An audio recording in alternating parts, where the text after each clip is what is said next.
invite again.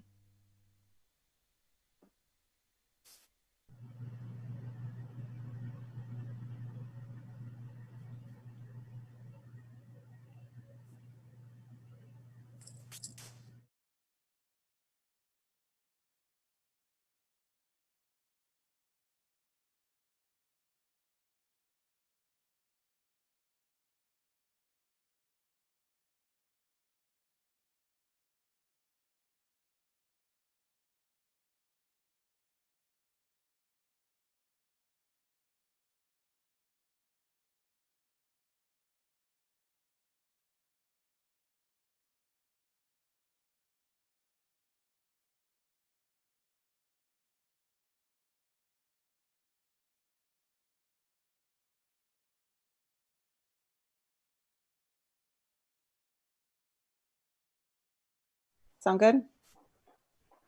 Okay. So let's go ahead and begin the June 25th, 2020 Transportation Commission virtual meeting. If we could have a roll call, please. Commissioner Jordan.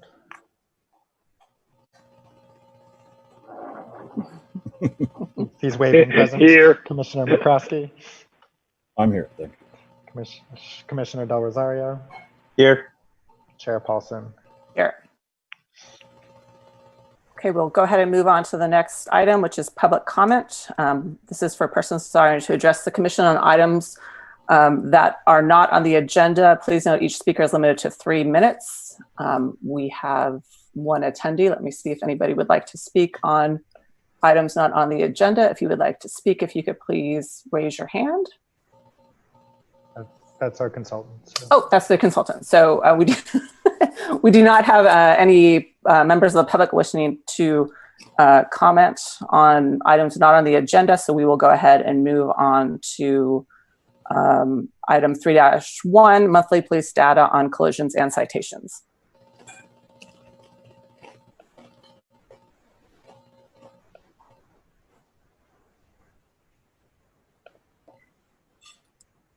Pulling it up. There we go. Thank you, Chair. This is reporting for the period of May. We had 0 pedestrian collisions reported, 0 bicycle collisions reported. We had 2 vehicle collisions, neither of which were injury collisions. And we had 2 moving citations issued and 0 DUI arrests. That concludes the safety report. We did actually, one other note on that, I did get an email from someone reporting at Portland and Key Route a collision that wasn't, they said, reported to the police, and that there was a more recent collision that may appear in this coming month. So they were expressing concerns at that intersection. Now that concludes my report. Great, thank you very much. Any commissioner questions or comments? I am not seeing any. So why don't we go ahead and move on to item 3-2, shared mobility data.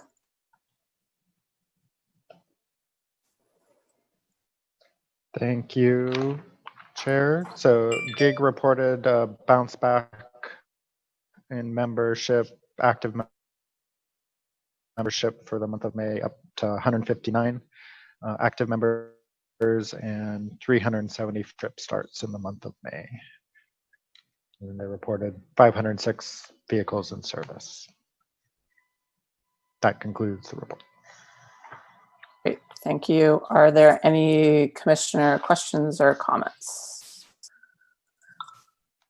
Okay, I am not seeing any. Okay, let's move on to the next item, the consent calendar. Consent calendar items are considered to be routine and will be enacted by one motion. By approval of the consent calendar, the staff recommendations will be adopted unless otherwise modified by the commission. There will be no separate discussion on these items unless a commissioner or member of the audience requests removal of the items from the consent calendar. Would anybody like to remove anything from the consent calendar? Okay. Go ahead. Yeah, I just had a correction. possible correction to the minutes. So this regards item 5-1. Commission made the following comments. And there's a comment, a preference for the city to maintain the 5-foot sidewalk width and to remove unpermitted encroachments. So the sidewalks can remain that width. I think it would be, well, the commission talked about specifically or in addition to maintaining the 5-foot width, moving or making sure that retaining curbs are outside of that 5-foot width. That's implied in maintaining the 5-foot width, but I think it's useful to explicitly include in the minutes that that was one of the concerns that the commission expressed in this regard.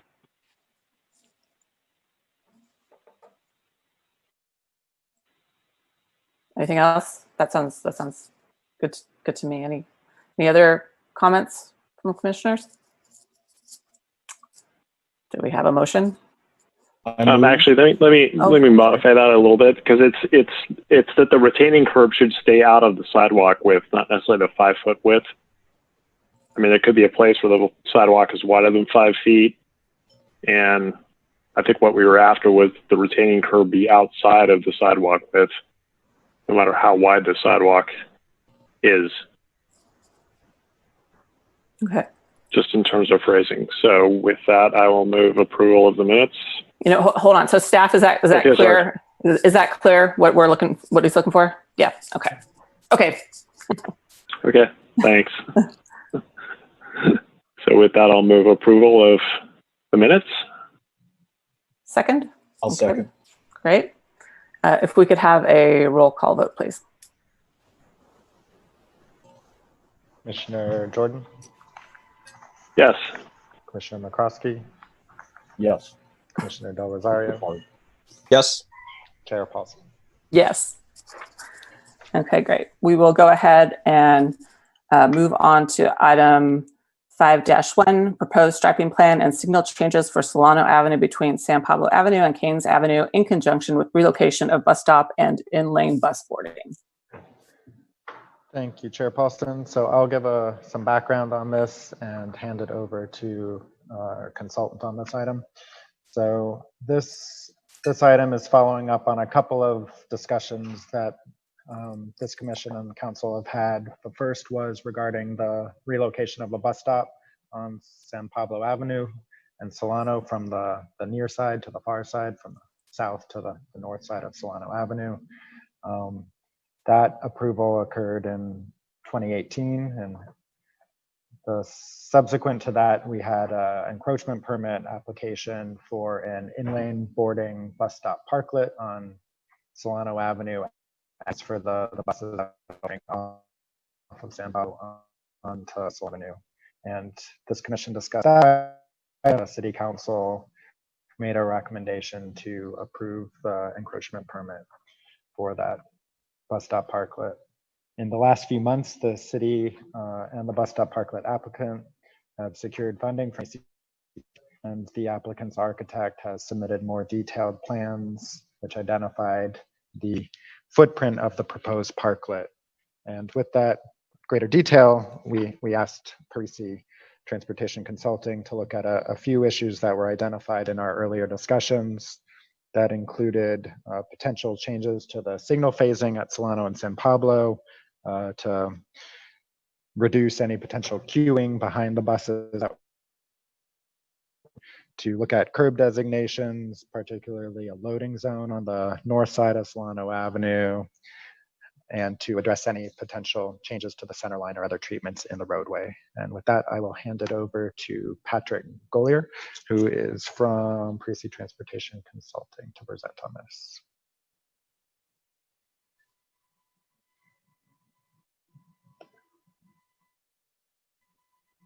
Great, here I am. Let me share my screen.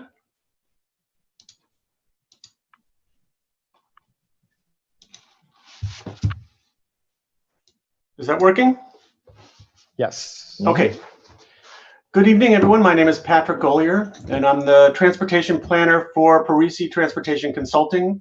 And we've been working with the City of Albany to provide technical support associated with the proposed changes on Solano Avenue between San Pablo and Kains Avenue. Tonight we'll be discussing 3 topics related to the proposed relocation of the bus stop currently in front of 901 San Pablo Avenue.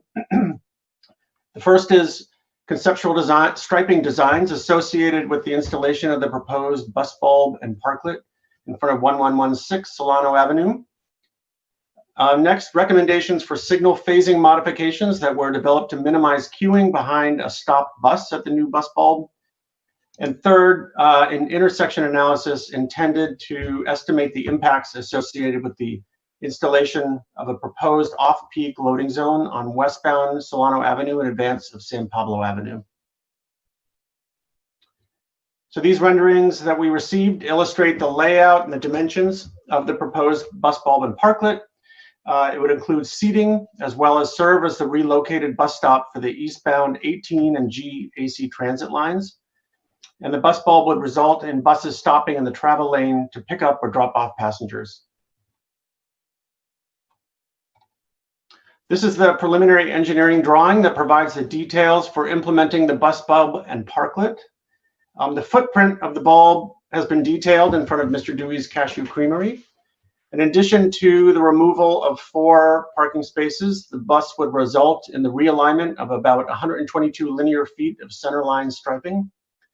As a result, the width of the travel lanes on Solano Avenue would change from 16 feet in the eastbound direction to 13 feet, and from 22 feet in the westbound direction to 24 feet. And the narrowing of the eastbound lane is recommended in order to remove any ambiguity for drivers that they are not supposed to pass a bus that is stopped. A no parking triangle is also shown on the drawing that starts 16 feet in advance of the bus bulb, and that would provide a tapered area to enable vehicles to pull into or out of the adjacent parking, parallel parking stall. And bicycle parking has been proposed for this triangle area. The drawing also provides details for optional physical deterrents in the center line to restrict the ability of drivers to pass a stopped bus. If a driver were to attempt this maneuver, they would be doing so in opposing traffic and partially within the Solano and Kains intersection. So traditional safe hit posts or delineators could be installed in the center line as that physical deterrent, but another option is to use a hardened centerline treatment as shown here. These are gaining popularity in cities like New York and Washington. Hardened centerline are basically just rubber curb pieces with bollards that can channelize left turning vehicles, but would also preclude the ability of a driver to maneuver over the center line. So as I mentioned, we considered the signal phasing at the adjacent San Pablo and Solano intersection in order to minimize any eastbound queuing issues that are as a result of the reassignment of the bus stop onto Solano Avenue. And these diagrams illustrate the signal phasing at the Solano and San Pablo intersection. So I apologize for the legibility of these diagrams, but what it's showing is that the existing phasing diagram shown on top has southbound San Pablo Avenue leading, followed by northbound through traffic, and then the northbound left turn phase. After that phase ends, all eastbound traffic follows, and once that cycle is completed, the westbound traffic phase goes. Now, once the bus bulb's installed, the 18 and the G lines will typically make the northbound right turn onto eastbound Solano Avenue with the northbound San Pablo phase. And under the existing signal phasing, a stop bus would result in queuing from the eastbound signal phase, which would immediately follow. So our recommendation to modify the signal phasing plan to reduce the opportunity for a stop bus to result in eastbound queuing is to swap the order of the westbound traffic phase with the eastbound traffic phase. And by doing that, a bus turning right onto Solano Avenue from San Pablo would be afforded about 30 seconds, a little more than 30 seconds before the eastbound traffic would be permitted. So we used existing traffic volumes at this intersection to test the queue lengths on eastbound Solano Avenue from Kains Avenue under both the existing and the recommended signal phasing plans that I just described. In this table, displays the estimated queue under quote unquote the best and the worst case scenarios for both the morning and the afternoon peak periods when traffic volumes are typically highest. So the scenarios are based on the bus's arrival at the new bus stop, either at the very beginning or the very end of the northbound right turn signal phase, and the average number of vehicles making either the northbound right turn or the eastbound through movement per signal cycle. Stop me if this isn't making sense or if you have questions or need clarification. Scenarios 1 A and B show existing signal phasing where the eastbound signal phase follows the northbound phase. Signal 1A is where the bus is the first to arrive in the queue for the northbound signal phase, and 1B where the bus arrives last. And that's kind of the best case scenario. Signals 2A and 2B show the proposed signal phasing where the westbound signal phase would follow the northbound phase. And again, 2A is where the bus is the first to arrive in the queue for the signal phase, and 2B where the bus is the last to arrive. There's an estimated 130 feet of queuing space on eastbound Solano Avenue behind a 40-foot bus stopped at that proposed bus bulb. So under the existing signal phasing, what this table is essentially saying is that the queue of vehicles behind a stop bus would regularly exceed the available space and would result in queuing through the San Pablo intersection. But under the recommended signal phasing where the westbound phase follows northbound San Pablo Avenue traffic, the estimated queue could be accommodated behind a stop bus under both the worst and the best case scenarios. So our final assignment for this project was to provide detail for a 40-foot off-peak loading zone on westbound Solano Avenue at the approach to San Pablo Avenue to replace a green zone that's expected to be removed from San Pablo Avenue, and to estimate the impacts of this loading zone in the westbound right turn lane on Solano.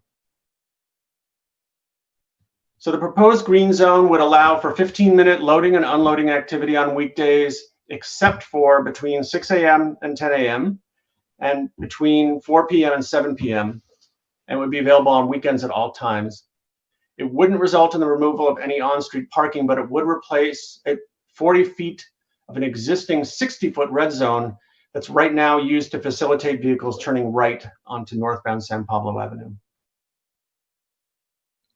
So for the purposes of modeling the proposed off-peak 40-foot loading zone, we estimated off-peak traffic volumes at 80% of the existing AM and PM peak hour vehicle traffic volumes.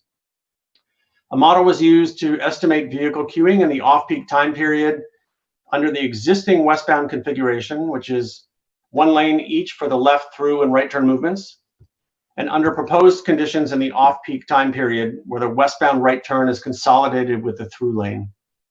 So the table here presents the estimated average and 95th percentile queuing for the morning and the afternoon off-peak periods. And just to provide some context, average queuing represents the typical driving experience where queue lengths are longer half the time and shorter half of the time, while the 95th percentile queue represents the queue length that only has a 5% probability of being exceeded during the time period that's being analyzed. Again, drivers typically experience the average queue, but traffic engineers typically look at the 95th percentile queue, for example, when determining the length needed for a turn lane. So as shown, consolidating the westbound right turn lane with the through lane would lengthen the westbound vehicle queue. The average queue for both the morning and the afternoon off-peak periods would increase by approximately 50 feet, from about 150 to 200 feet, and which is approximately equal to the length of the average right turn queue length today. While the 95th percentile queue of the consolidated lane is forecast to be slightly worse than existing conditions in the morning off-peak period by approximately 1 car length or 25 feet. And the 95th percentile queue in the afternoon off-peak period is not expected to increase. And since the length of the block of Solano between San Pablo and Kains is about 200 feet, the model shows that the average queue would typically not exceed the length of the block, and the 95th percentile queue would typically not exceed the length of the queue under the afternoon off-peak period today. And that's what I've got for this assignment, and I'm wondering if there are any questions or discussions. Commissioners, are there questions? Robert? Thanks, and thanks for the presentation. Appreciate it. Couple of questions. First on the signals and the timing you had and the queue measurements. How much time did you allocate for the bus to be stopped in the stop? Typically about 20 seconds. Okay. Okay. And then the traffic count, when was that taken? Was it from 2018? It was the most recent count we have, and I would have to get back to you on that. Okay. Unless, Justin, you're aware of the count for that intersection. I'd have to look. I believe we did observations, probably was 2018, but I'd have to double check. Okay. And then I have some other questions that I can pursue later, but for the signals, in your alternatives, is there added delay for the northbound or southbound traffic on San Pablo itself? Or does the phasing just get shifted around that doesn't change? You mean the recommendation to swap the eastbound and the eastbound and westbound? No, there are no impacts to San Pablo. Okay. Okay. For Justin, let's see, what did I have? The public notification and outreach, what would that process look like now that we start up this project again? Because it could be a while, right, since the businesses have last heard about this, except for the ones that are involved in the parklet. Yeah, the last public discussion was when we were making the decision on the bus stop relocation, and then the bus stop parklet encroachment permit were our last two. So it has been a while. If we do go ahead with the loading zone, we can reach back out to the commercial business on the corner that had raised that issue and confirmed that that's still of interest to them, but we haven't communicated with them since the earlier discussion. Yeah, I think it would be useful to have some outreach and notification just that this is going forward, and of course, the loading zone is an addition, and they should be notified about that as well. What about Caltrans approval? Is that going to be required for the signal timing? This would need to be placed as a request to Caltrans to swap the signal phases. And how long does that process, is that process going to be the longest, take the longest lead time for the project? And is that something that we just get started right away and we don't turn this on until we get that, or I don't know how that process works? Yeah, given that the impacts are really minimal, it's really just the benefit of the bus. I think we could place that request right away, assuming it was recommended here. I would start with our signal operations folks at Caltrans, and hopefully it's just a request we can make for them to evaluate under their purview. That's my questions. Thanks. Other commissioners have questions? Ken? Thanks, and thanks for the presentation. I'm curious if the plan is to put a hardened median to prevent runaround in the eastbound direction with the 16-foot lane, and I think there's a 22-foot lane on the other side, and there's a bus stop in front of the theater there, the last business to the east.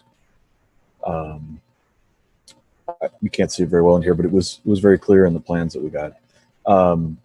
So there's a bus stop across the way now, westbound. Are we worried about attempted runaround there? How does this 22-foot lane width figure in? At 24 feet, well, the bus stop on the other side of the street is not a bus bulb, and so vehicles are allowed to pass on that side. Okay. So the difference is that this is a bus bulb, which doesn't. The advantage to a bus is that they don't have to pull back into traffic to keep moving. So even though it kind of functions as a bus bulb, it's not considered one. Or it's considered a bus bulb and not what this is, which is a... Today, on the westbound, in the westbound direction, there's 22 feet, I believe. 22 feet is the width of the westbound lane today, and would be proposed to increase to 24 feet. 22 feet is enough space for a vehicle to get around a bus. Okay. So no big change. Great. No. Thank you. Okay. Preston, did you have a question? Yes, You're muted. thank you very Okay. much. Thank you. Thanks. I appreciate the reminder. Definitely make that mistake. Thanks for the work and the creative thinking. I was wondering if you could go back to the phase diagram.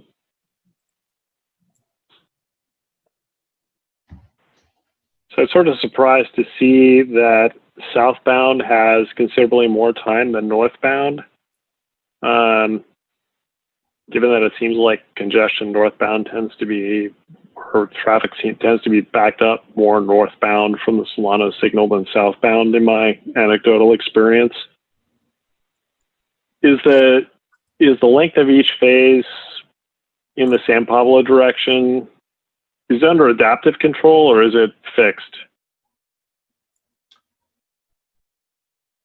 That is a good question. I would have to get back to you on that. We received the signal timing from Caltrans directly, but I would have to get back to you on that. Yeah, because it doesn't make sense to me that it should be so much more time south and through north. I don't know if other commissioners have a thought on that. I guess we can talk about it when we get to deliberation. Could it be a minimum? It may be. I mean, again, I don't know why the minimum southbound would be so much greater than northbound. I mean, if this really is the phasing, then I would presume that the congestion northbound was greater congestion northbound that I perceive was due to the bus stop. But if this is really the phasing, it suggests that the phase lengths may have something to do with it as well. Keep in mind too that southbound traffic can go during phase one, when the left turn southbound left onto Solano is on. Right. The point is southbound through has 44 seconds and northbound through has 35. Plus the 15 for the northbound left. So the northbound left is a protected left turn, which means the southbound stops. Right. Okay, I see what you're saying. So it's...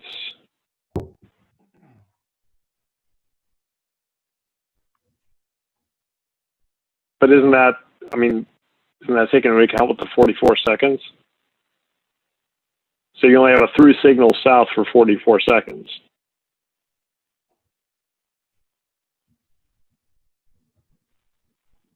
Yeah, definitely. So it's 44 seconds through south and 35 seconds through north. Right. 1 and 6 run together. Yes. Yeah. So I don't understand why there's this asymmetry, and the asymmetry is opposite the direction in which I at least anecdotally perceive there to be more congestion, which I always presumed was due to the bus stop difficulty. But now what I'm wondering is even resolving the bus stop difficulty, which is, a big part of the goal of this project, if this phasing asymmetry is real, then potentially more could be done to free up the northbound from the pretty massive backups that occur. I mean, during PM peak, it backs up all the way to Marin, which I can't say as I ever experienced in the southbound peak, a backup that's that far. So I'm getting into deliberation, but that was the question. And as far as so I'm presuming it appears no consideration was given to changing that phasing on San Pablo to account for the moving of the bus stop in a sense that moving the bus stop is going to change the traffic congestion on San Pablo, is at least the hope and the idea. So I think there's more to look at there. I'm confused by that. Let's see, what other questions?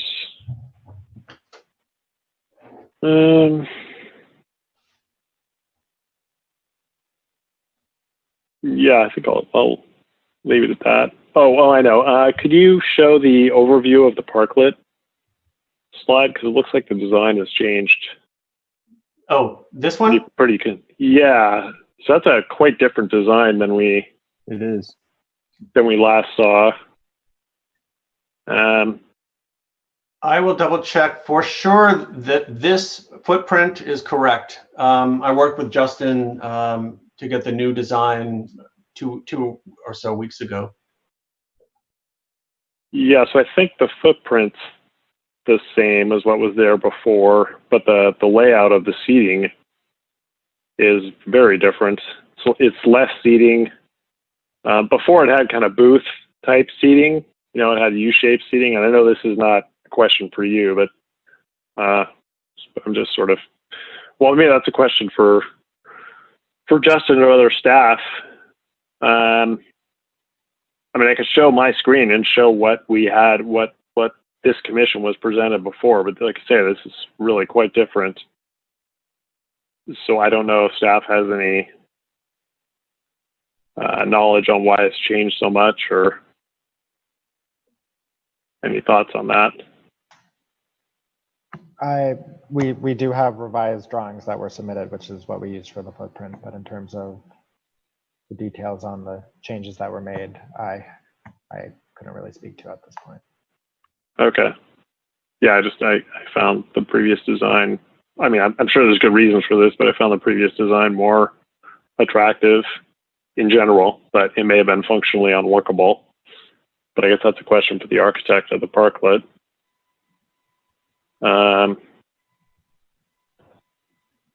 Okay, that's what I have. Thanks. More in deliberation, but Okay, great. We do have a Do any other commissioners have any more comments? If not, we'll go ahead and open it up to public comments. Is there a way that we could remove the share screen for the public comments? I think it's just easier if we can see everybody on one screen. Great. Okay. So let's go ahead and open up for public comment. If you could raise your hand if you would like to speak. We have two attendees who would like to speak. So Okay, we'll Jeff. start with Harry Chomsky. Good evening. Thanks for looking at this. It seems the presentation was impressive, and I think it covered a lot of the contingencies that we might be worried about. I did have a couple of questions about the signal phasing. Actually, would it be possible to put that back up, that share screen back up?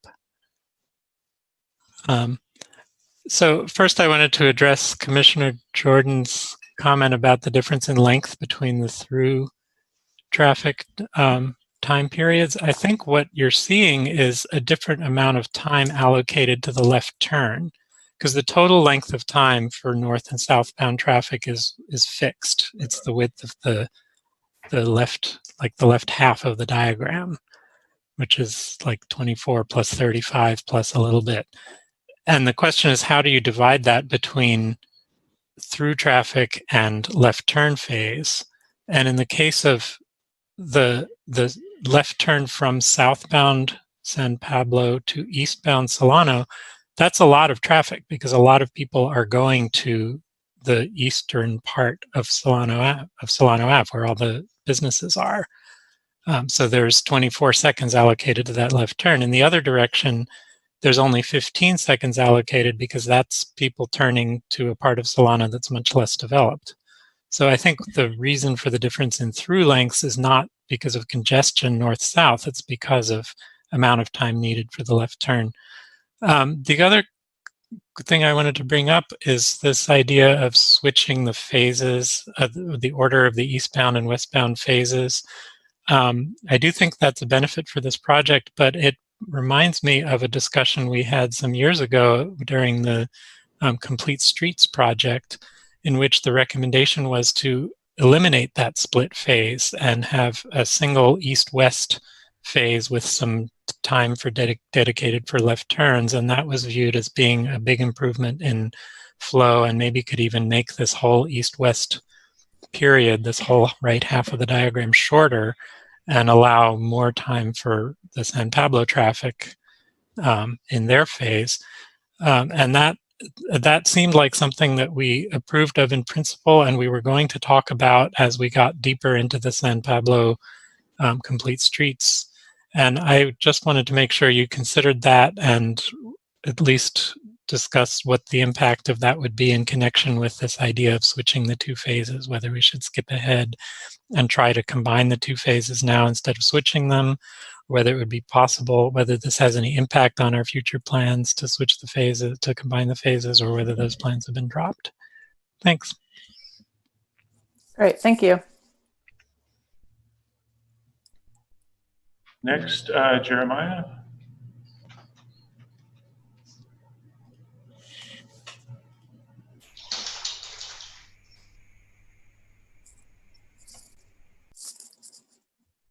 Jeremiah? You unmute Jeremiah. Okay, thank you. Yes. I'm wondering if these signal and crosswalks crossing the state highway, like this information is mostly relevant to cars, but you know, it does take a long time for an elderly person to cross the street in a crosswalk. So just please keep in mind pedestrians at these intersections as well, and the time it takes for them to cross the streets in these signal changes. Thank you. Great, thank you. Okay, so I think that those were the two public comments that we had. So we will go ahead and come back to the commission for discussion. Who would like to talk? Thank you.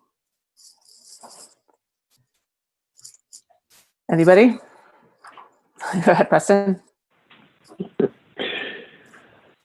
Yeah, I want to thank Mr. Chomsky, who's former Commissioner Chomsky, showing his institutional knowledge there. Thank you very much.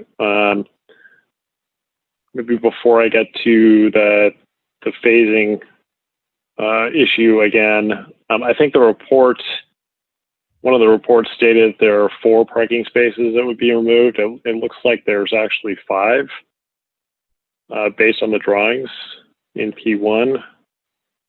So I just wanted to note that. It's 3 angle and 2 parallel, if I'm not mistaken. And actually, if I could share my screen, I don't know if I have the authority to do that, but if I do, I'll give it a try.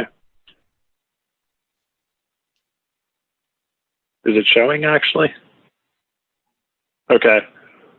I guess what I'm wondering is if this is going to go up to 24 feet, you know, and this is just in the spirit of putting out ideas, if these 2 ladder spaces, or even this ladder space, could be turned to shallow angle spaces, so not 60 degrees to the curb in the manner of this, but maybe 30 degrees to get a couple more spaces in there. Or if you did even both of these spaces, you might be able to get 2 additional parking spaces in there without having the tail of the vehicle sticking out terribly far. Let's say a 30-degree angle space. So it'd be a way to recoup a couple of these spaces. Again, given that this is getting so wide here. On the delineator feature, well, at least as shown on Street View of February 2020, there are no delineators anymore at the prior parklet with the bus bulb out.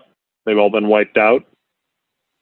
I don't know if staff has experience it can relay about those delineators, or motorists going around buses at that location. But it seems like it's at least a maintenance problem. And if there haven't been problems with motorists going around buses in that location, then maybe, they serve their purpose in terms of providing temporary reinforcement. Now they've done their job. If there is at least anecdotal information from the police department or otherwise that motorists are going around the bus when it's stopped in lane there still, then I would think the median curbing that was brought up would be a feature that would need to be added to this, because the delineator or flex post delineators themselves appear to just get completely wiped out over time. Let's see, so I'll go ahead and stop sharing. And let me see what else I had.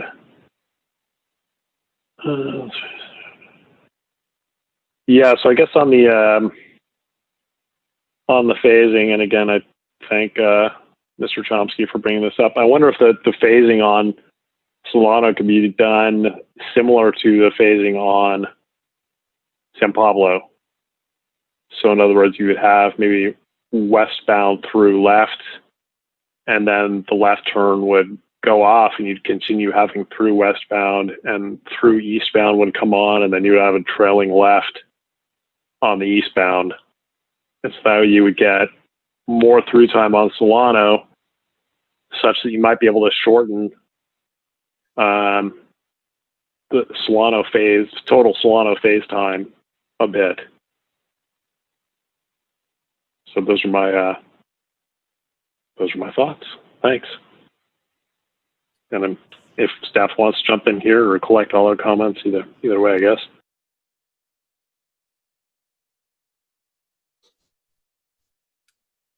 Robert? Yeah, thanks. So similar to what Preston mentioned, the delineators at the stop, the parklet across the street, they didn't last very long, and I assume those were naturally just taken out from traffic. So I don't know if there's been some thoughts to different hardscape features or something a little more permanent. I don't know if it's like a bot dot type of solution or anything like that will prevent cars from going around. I get that we probably need something flexible so that we don't damage vehicles, but it just seems like the delineators didn't work very well. And I could also, for Preston's question about cars going around that location, we can ask our bus drivers and see if they had any observations about cars going around the bus at the stop across the street. I was also thinking, how do we land on the 13-foot lane? So the bus will have, I think, a little bit of space there on the left side. And it seems like that's maybe unused space, and we could do a few things with that. So you can either maybe make a wider, we can get the lane down to 12. I think there's even situations where buses travel on 11-foot lanes, and it's fine. Especially if the bus is coming to a stop at this location. So it seems like we could possibly widen the parklet another 1 or 2 feet, which is probably pretty useful for a parklet space. We could choke the lane down further and make the lane on the westbound side wider, and that could probably help address Preston's suggestion of putting in angled parking and just giving a little more space for that, a little bit more space for the bus to pull out and get around those cars. But it seems like 13 is even a little bit luxurious for a travel lane for buses. I think that's it. Yep, that's my comments.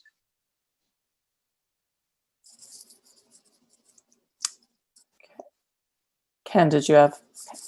Go ahead. Yeah. So I might be wrong, but I kind of remember the bollards coming out by the other parklet for an event. and not going back.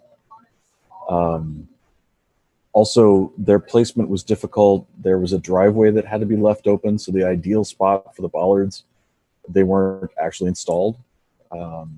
So they were alongside of a bus that was stopped, but not trailing behind it. So I don't think they were particularly effective for that location.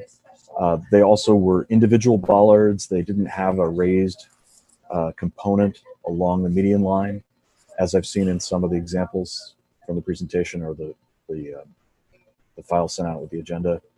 I think even if they don't last very long, it's a great way to sort of signal that something has changed. And I see those as potentially being effective.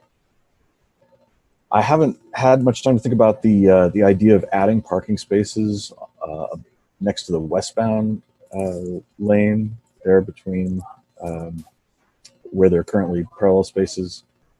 I'm not sure that would be worth it. I think you're going to make it harder for the buses to pull away from the stop westbound to get around those vehicles. And there's a potential that bus drivers will stop further back and possibly block the crosswalk. Sorry, Robert, I'm not, damning all bus drivers, but that would be what I would expect to be the tendency. And I certainly don't want to block the crosswalk with any regularity. I think that's all I had. Okay. So the addition of the loading zone, was that in response to concerns from adjacent businesses? Was that? Yeah, the green zone that's currently at the northeast corner is going to move 60 feet or something north, further away from the store at the corner, the convenience store. And one of the things that was raised in our previous discussions with that move was the possibility of a loading zone that could still be closer to their business. Okay. And it would just, I don't recall, so the timing would just be no loading, but not during the morning and evening peak, is that? It would be a loading zone, yeah, most of the rest of the day, not during those peak AM, PM periods. Okay. And then I also agree with Ken about the bollards. I think it's a good signal to drivers to stay where you are and not go around. And if, even if they don't survive for the long haul, I think it is a good thing to consider. So, okay. So for this item, does staff just want? What did staff? Provide comments to staff. Okay. Preston? Yeah, I appreciate Robert bringing up that 13-foot width, and that's potentially even still wide. But I note that the width from center line to bulb out curb in this section of Solano going up to Masonic is 13 feet at each location, and that's getting to be kind of a tight squeeze for people who are cycling, particularly eastbound, which, is very slightly upslope, and having motorists passing them at the bulb outs. So for that reason, I would suggest not narrowing that any further. As far as the angle parking idea, under circumstance where this bus stop is one where the bus is proceeding out and through, I could see that more, that having angle parking there with the tail end of vehicles protruding out slightly might be a problem. But in this case, unless I'm mistaken, every bus that stops here is immediately turning its wheels hard left. The driver is, so that they can make the left turn lane. So the way they pull out from this stop, given it is a bulb out, is still a bit different than how they might pull out from a normal curb stop, because they really are taking a left trajectory. So I think it would take some templating to, figure out what is workable and what is not, rather than just presuming by intuition. One other piece of knowledge related to future piece of our agenda, but relevant here. That bus lane is also a fire lane for the feeder. And the red zone does go all the way past the bulb out till the edge of the existing parking space. So we would have to see if fire department was comfortable with an angled spot there, because it would probably conflict with where the current red zone sort of wraps around until that parking space.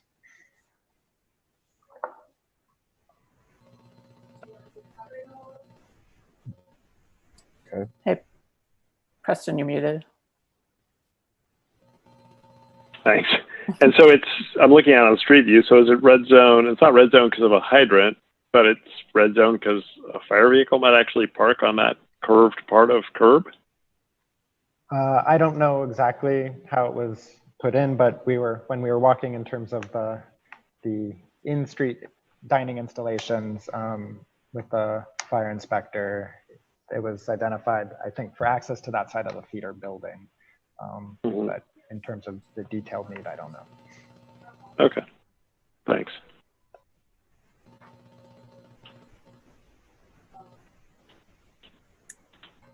Okay, so I would there were a couple of questions, I think, to staff earlier, or requests for comment. I was just gonna, on the signal phasing, we did ask Parisi to look specifically at the queuing issue, not the broader potential signal changes we've discussed in the past.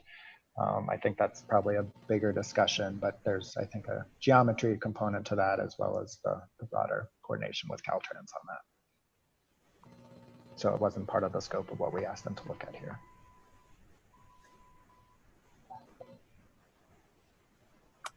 Robert?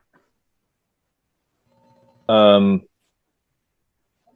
guess my additional comments would be, per my questions, we should make sure that we do another round of outreach that this is happening, because I think it was a pretty controversial approval by the commission, but just notification that, because I'm sure businesses are maybe wondering what's happening, and when was this is going to go in. And I know we had some delays with getting dollars and designs for the parklet, so I think that would be useful to notify the business again that these changes are happening. With regards to the angled parking spaces, I'm indifferent either way if we're going to get another parking space back or not. All we have to do, it was I think, to address Ken's comments, is just put a template there. Preston is correct that the buses, I think, all make a left turn from that stop, but we just put a template and see what a design would look like. But yeah, I'm neither here nor there on the additional parking spaces. Preston, if we kept the center lane where it is, could the bus stop parklet be widened by a foot, or would that have the same impact that you're describing?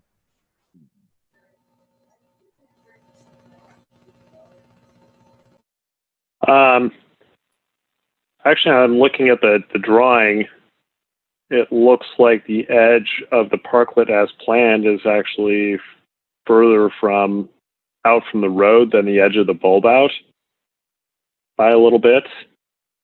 So, I don't know. I presume, given the amount of design thought that's gone into it, that's intentional. But now that I caught that and you pull my eye to that, and thank you for that, it strikes me as potentially a problem, because it means that the distance between the center line and the edge of the bulb out may actually be more like 12 feet. And so already, because the bulb out is protruding further out into the city right of way, city land, than the bulb out, and then the parklet is planned. Actually, why don't I share my screen so this can make more sense.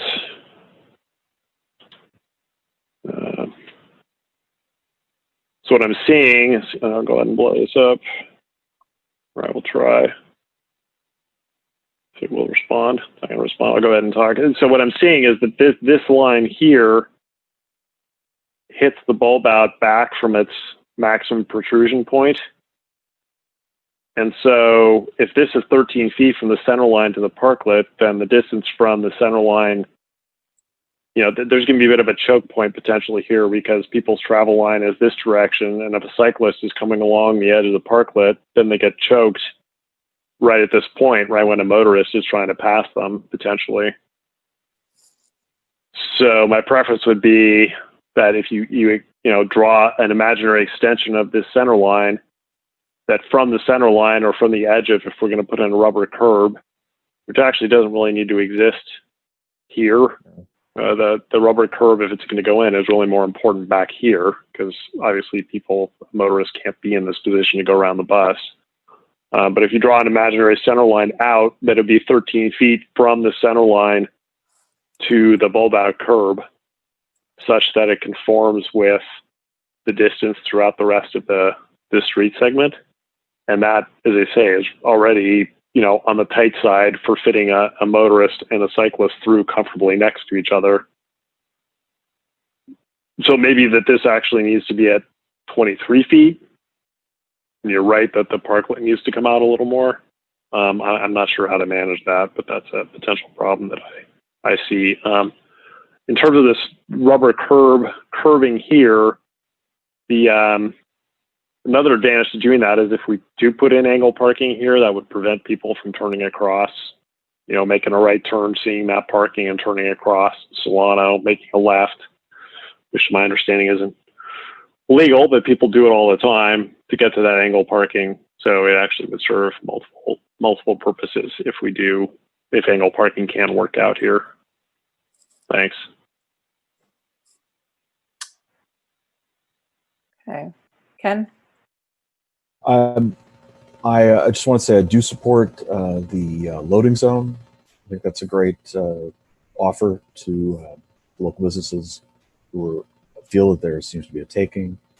And in terms of the raised median, I like things that Commissioner Jordan is saying, except that I do support the raised median and bollards going to the crosswalk.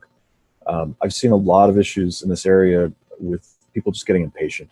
And if the bollards end and somebody going eastbound is waiting to turn right or waiting to go through the intersection because there's a pedestrian, there's a potential for somebody trying to go around them in another vehicle.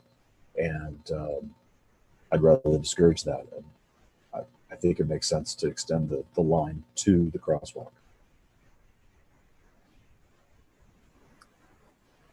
You know, one thing I don't think we've discussed is discussed in depth is the suggested traffic signal changes. Do commissioners have feelings about, are supportive of that, or? Ken? I do support the changes. Okay.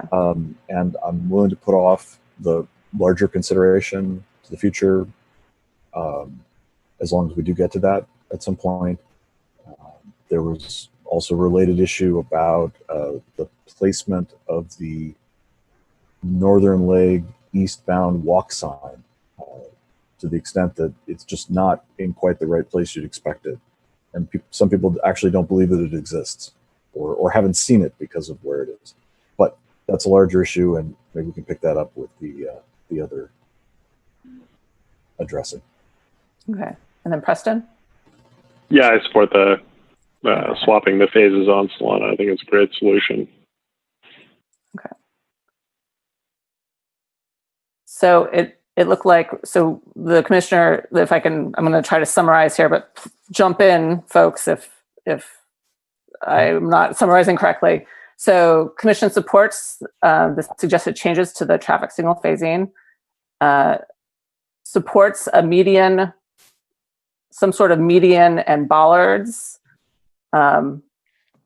generally supports looking at potentials to change the parking to angled parking, but there may be some fire lane issues or other challenges to that potential change.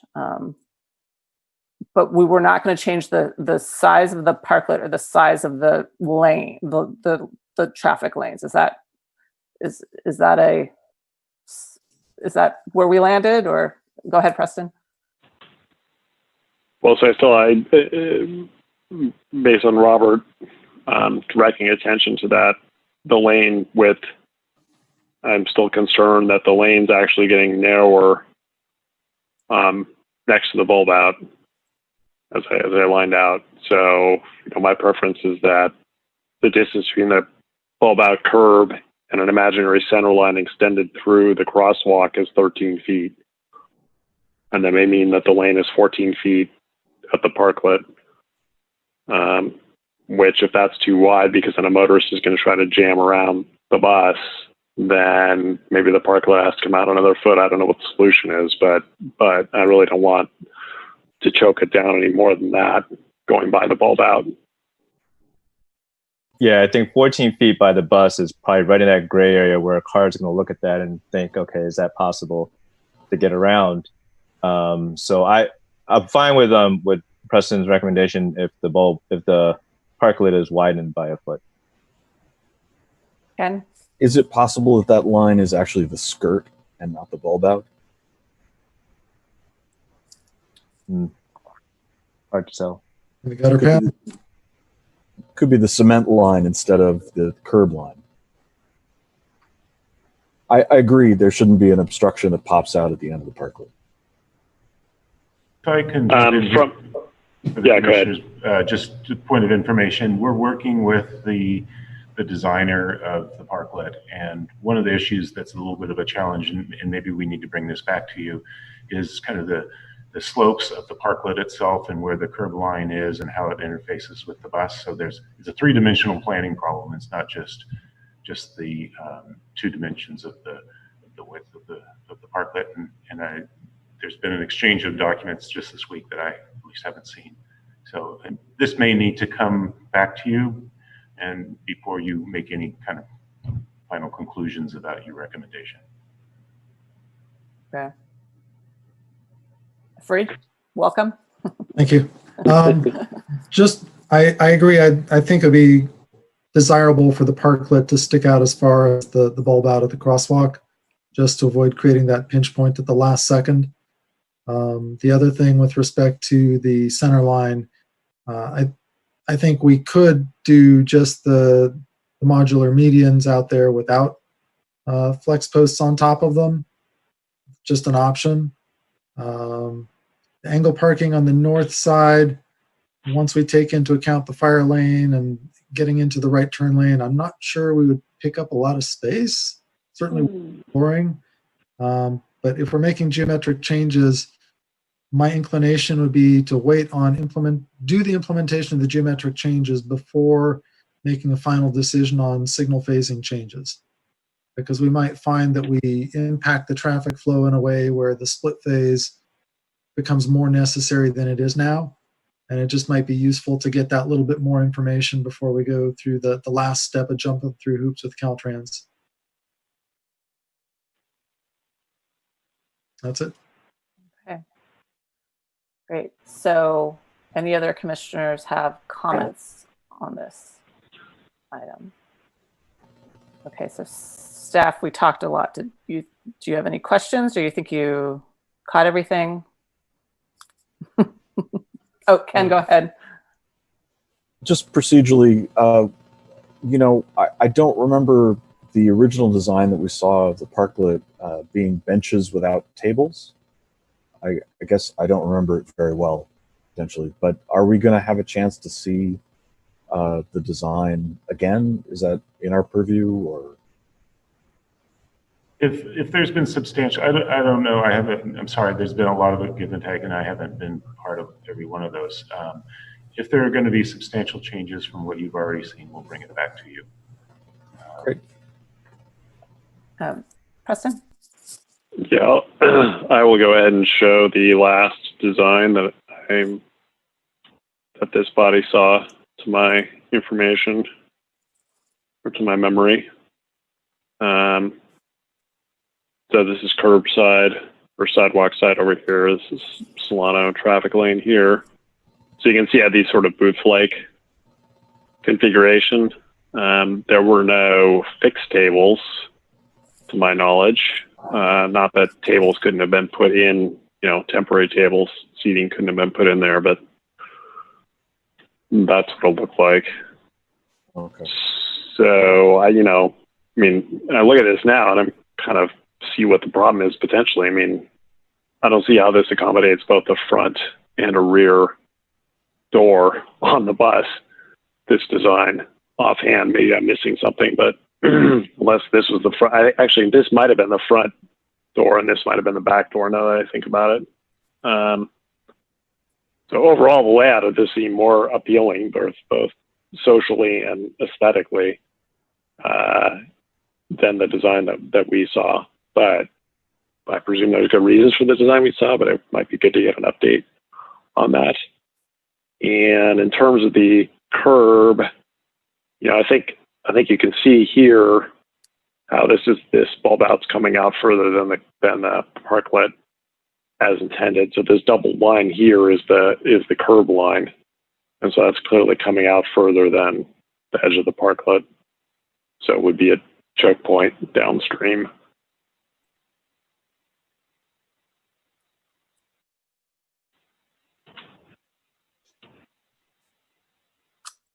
Okay. Thank you. So any other commissioners have comments? Okay, so I think that we can go ahead, and we've given staff our recommendations. So I think that we can go ahead and move on to the next item. Just okay. One point was there was one commissioner recommendation to start at the beginning with the signal phase and one to wait and make the geometric changes. So unless others want to weigh in on that, we'll take both into consideration as we proceed. Preston? Yeah, I think what I understood was Fareed was saying to go ahead and keep the split phase as proposed, swap it as proposed, make the geometric changes, and not take up the idea of having a two-way through phase time. Is that an accurate representation, Fareed? So the prior recommendation of the body, not take that up at this time until the geometric changes are done. Right, to keep the split phase until we've done all the geometric changes and then find out, are we still confident that's the way to go or not? But not wait on the swap. Right. Got it. Okay. I misunderstood. Yeah, I mean, that's fine. It's just part of the reason I say that is that depending on whether we create a westbound choke point more than we expect, right now cars can get to all three lanes most of the time fairly well. If that changes, we're going to start to create a lot longer queues. And then that means you would need more green time. And that becomes awkward. So the split phase may be doing us a big favor in clearing everything out without having a separate left turn phase from the through phase. Right now, it doesn't matter if a left turn vehicle gets stuck in the through lane, they'll still get there because they all clear out at the same time. That was kind of the rationale. Okay, thank you.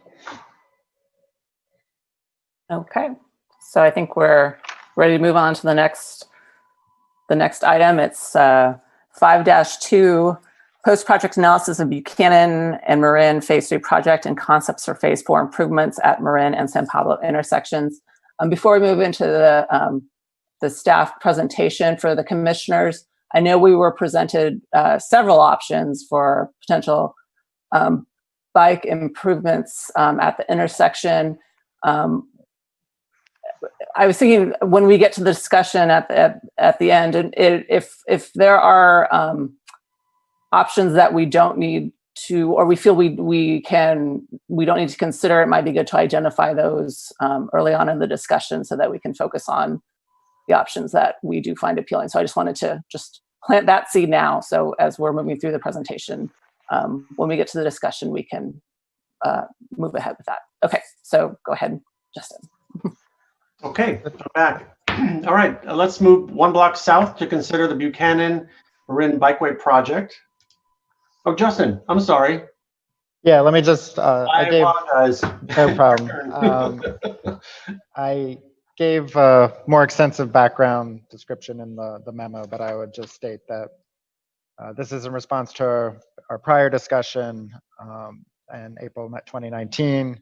We asked Parisi to look at the pre and post phase 3 project data and bring back concepts for phase 4 with that the queuing and backup information in mind to give us some ideas on how to proceed with intersection improvements at the San Pablo Monroe crossing. Thank you. Go ahead. Apologies. Okay. So it's just prefaced by Justin. We're considering 2 analyses with this project. A before and after analysis of phase 3 of the bikeway project, specifically focusing on the change in vehicle queuing and delays for drivers on westbound Marin Avenue at the approach to San Pablo Avenue. And then consideration of preliminary engineering design and concepts for improved bicycle connections for cyclists traveling between the westbound Marin bike lanes to the southwest corner of the Marin-San Pablo intersection. And this is the southwest corner is the location of the existing Buchanan Street bikeway and a future possible extension of the San Pablo bikeway. So concepts at this intersection were analyzed for geometric layout, safety and comfort, and vehicle delay. Okay, so first, the evaluation of driver delay and queues as a result of the implementation of phase 3 of the bikeway project. This was constructed in 2017. It extended the east and westbound bike lanes on Marin Avenue between Cornell and San Pablo Avenues. More specifically, this analysis considers delay as a result of the reduction in the number of westbound lanes from 2 to 1 on Marin Avenue for the 1 block between Stanage and Kains Avenue. So this table displays morning and afternoon peak hour traffic volumes by traffic direction at the Marin and San Pablo intersection in 2 different time periods. So the first traffic volume count was conducted in December of 2016, before the implementation of phase 3, and the second time period in April of 2019, which was after the removal of the second westbound travel lane.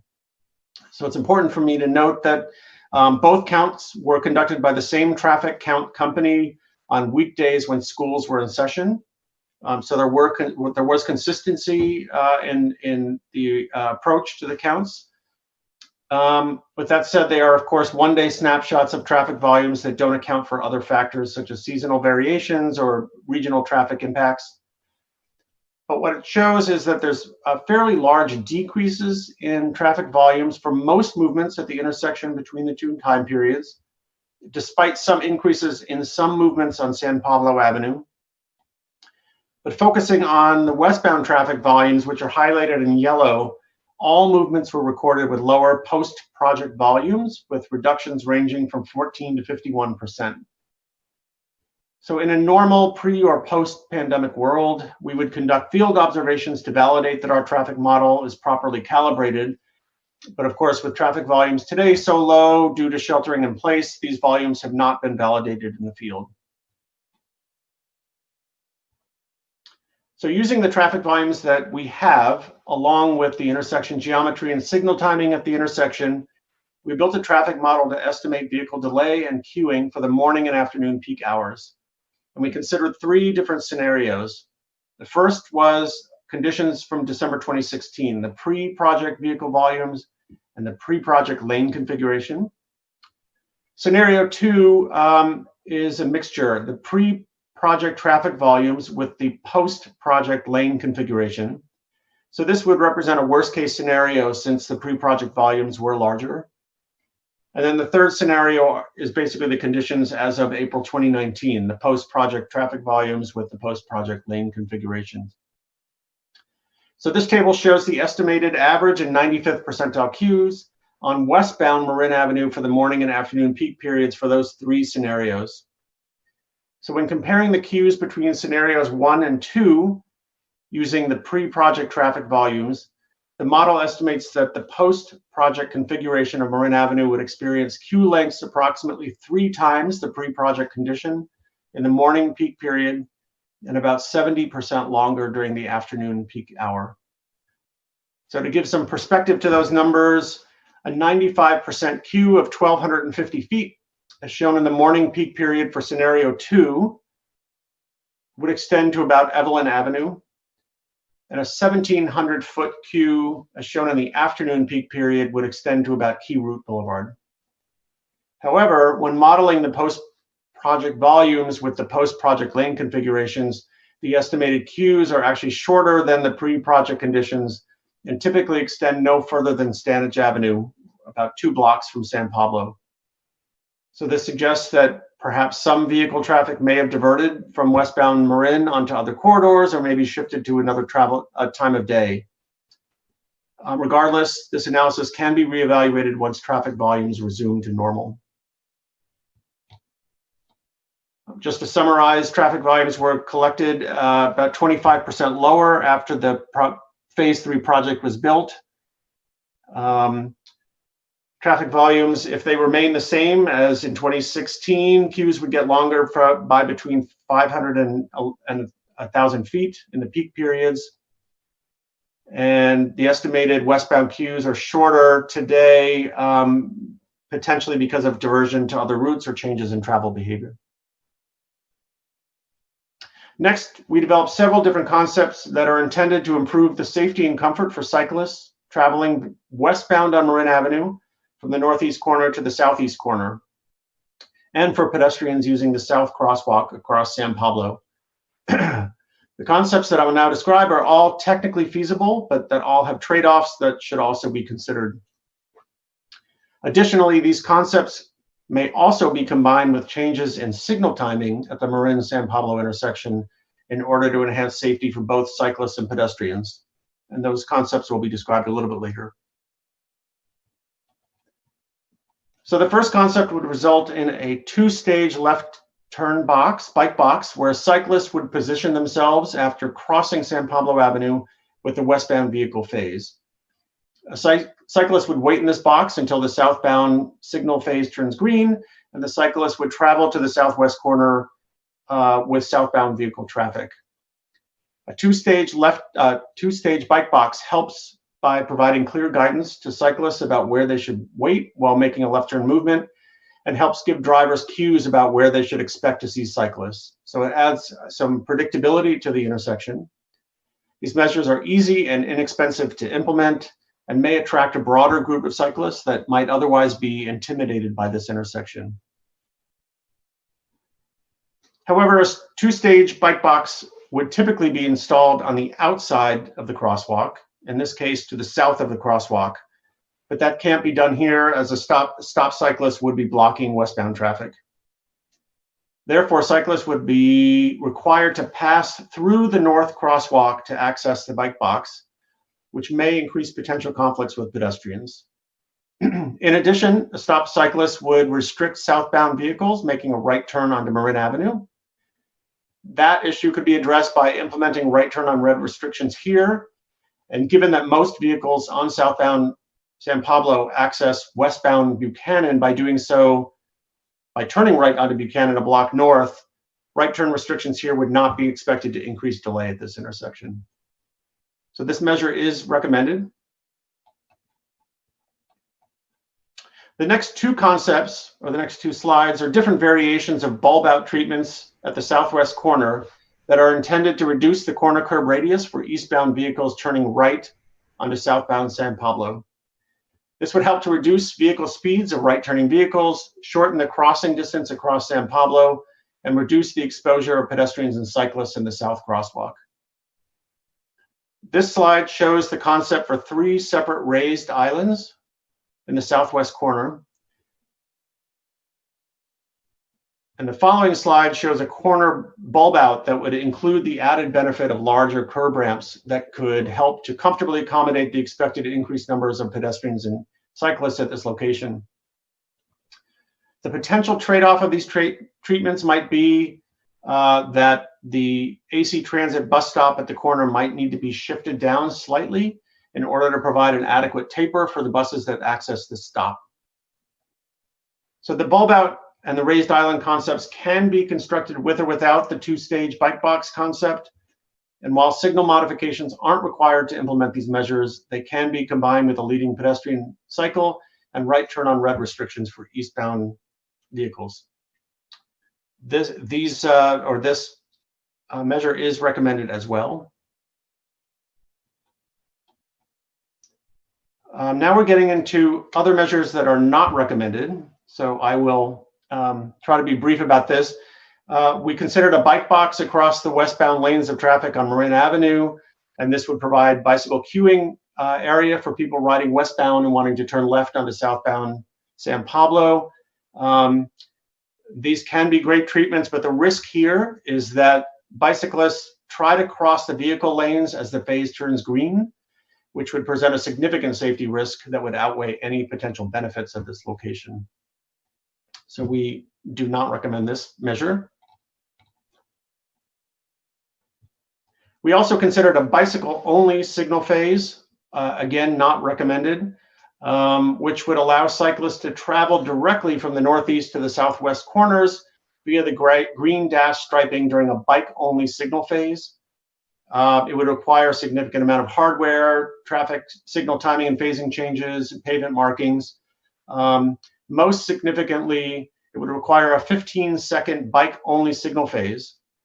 And because San Pablo is designated as a state highway and there's a signal coordination system in place, signal timing along San Pablo would be held constant, and the 15 seconds would be required to be subtracted from the Marin Avenue vehicle signal cycle. There would be a huge increase in delay and queuing from Marin Avenue that would likely have implications for the adjacent roadways as well. And for those reasons, we did not recommend this concept either. Moving into potential signal phasing changes, the recommended concept that I've just described can be implemented with a modification to the traffic signal phasing and timing to provide an advanced interval for cyclists and pedestrians to cross San Pablo Avenue. So this is similar to other intersections in Albany, such as Marin and Santa Fe, where the walk signal would be active for 5 seconds before the corresponding vehicle green signal is turned on. This would give pedestrians and cyclists an opportunity to start crossing and improve their visibility to drivers making right turns. No right turn on red can be implemented as well to reinforce to drivers that turn movements aren't permitted during that signal phase.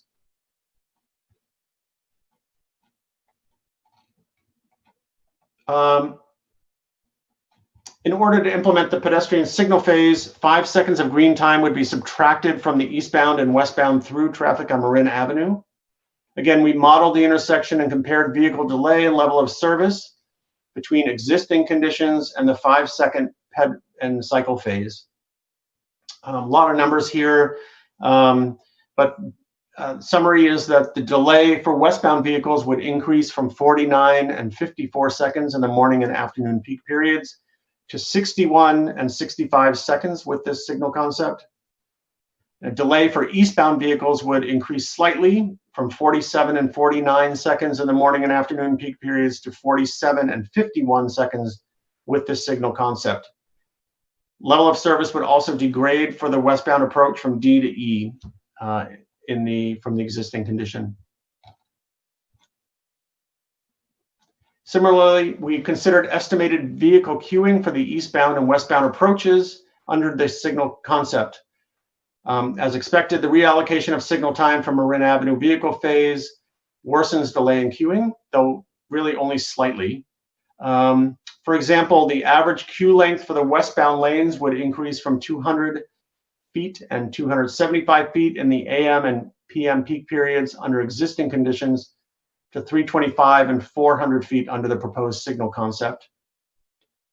The 95% queue in the morning peak period would increase from 300 feet today to 600 feet under the proposed signal concept, while the 95% queue in the afternoon peak period would remain unchanged. And queue lengths for the other turn movements would generally stay the same or increase by a more modest amount. That should be a hidden slide. So in summary, after consideration of geographic layout, safety and comfort, and vehicle delay, we recommend further consideration of the 2-stage bike box and or a bulb out or raised corner islands at the southwest corner, potentially combined with leading pedestrian and bicycle signal interval combined with appropriate right turn on red restrictions to provide additional benefits for these modes. And that's what I have. Great, thank you. Commissioners, questions?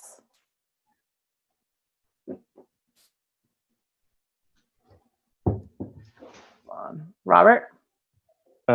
For option concept 2, how wide would that bus bowl be? How far in would it go into San Pablo Avenue? I would need to double check on that to get the exact dimensions. Okay, but I guess if I'm just looking at the design compared to the roadway, if it's overlaid on top of the roadway to scale, that's looking like it is to scale, yeah. 4 or 5 feet probably. If that bus pad underneath is a 10-foot pad. Right. Mm-hmm. Okay. 5 or 6 feet is what I'm estimating. Yeah. Okay. Preston? Yeah, it's maybe actually a question for Robert, but also for staff. What bus lines stop here? Because there's a stop at Monroe as well, southbound. So I kind of, I guess, had some concept in mind that this bus stop was going to go away with that in-lane bus stop in Monroe. But clearly it's been there for the year since that in-lane bus stop was constructed. So I don't know if its intention is for it to remain and exactly what its purpose is, because there isn't a bus stop across the street. There is one across the street, isn't there? Yeah, there is. Yeah. Oh, there is? Okay. Yeah. My apologies. Is there one across the street from Monroe, southbound? Yes, I think so. It serves the village. Yeah. So is it common to have stops so close together? I don't know. I wonder how close that is. I'll measure while others are talking. So, Robert, aren't the stops here closer to Marin on the rapid bus list, and the one at Monroe is not? I don't think Marin is on the rapid list. I think the rapid stop is Solano. Okay. Let's see if we can measure. Ken, go ahead. Yeah. So in concept 1, there's a bike box on the northwest corner of the intersection facilitating a 2-stage. Is there any proposed signage for eastbound cyclists on Marin, notifying them or alerting them to that protected or enhanced turn? We would have to provide guidance, yes, either through striping or signage to let them know that they've got to cross the crosswalk in order to access that box, yes. Yeah, as a cyclist, I guess, as I'm coming down Marin, I'm going to have to decide whether I merge, and I got to leave enough time to do that so that I can get to the left turn lane and take the lane and make the turn that way, or if I'm going to use this enhanced feature. So it's got to be back a ways. Mm-hmm, right. I'm thinking a couple blocks and maybe more than once.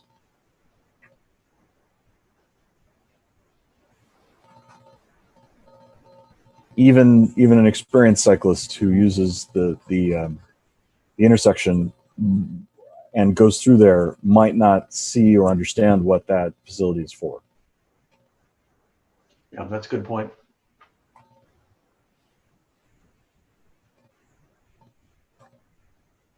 And of course, even if we put this in, cyclists retain the right to merge and use the left turn lane, so they have the option. Preston? Yeah, I have an answer on the distance. For southbound, the stops are 775 feet apart, and northbound, they're a bit closer. because the northbound stop at Monroe is on the far side of that intersection, whereas, well, actually, I don't know. Let me look and see. But anyway, it's about 775 feet. Actually, the northbound stop at Marin is on the near side of the intersection. So yeah, they are closer together. Yeah. So that, I don't know. That seems close, but even for a local, but I don't know what the standards are.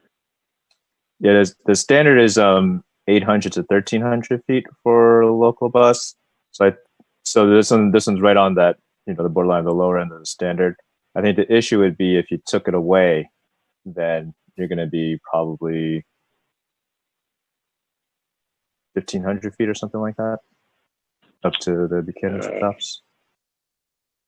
Yeah, let's see. It would be 1383.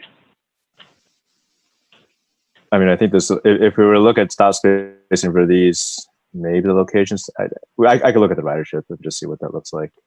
But it seems like the Buchanan and the Marin stops are the ones that are pretty close together, right? Yeah, so yeah. Come up with that. But yeah, those are 500 or feet or so, or maybe even less. Let's see, that's I don't know, 600 feet. Yeah. Yeah. Yeah, I don't have ridership numbers on the top of my head, but you can probably look at that and see what they're like. You don't? It'd be great if I did. Yeah. That would make your life easier. Justin, was your point that we'd have more flexibility with the corner if there wasn't a bus stop there? Well, I think at the staff report there was a comment about if the bulb out is put in, then the bus stop might have to be moved downstream, and then that would entail more construction if the bus pad had to be extended, which I don't know if it does. I can't remember if I think it's actually concrete all the way through. I think it is. In the outer lane. I'll check that on Street View. That said, even if it's concrete all the way through, I don't know that it's like bus pad strength concrete all the way through. So I guess I was just getting at,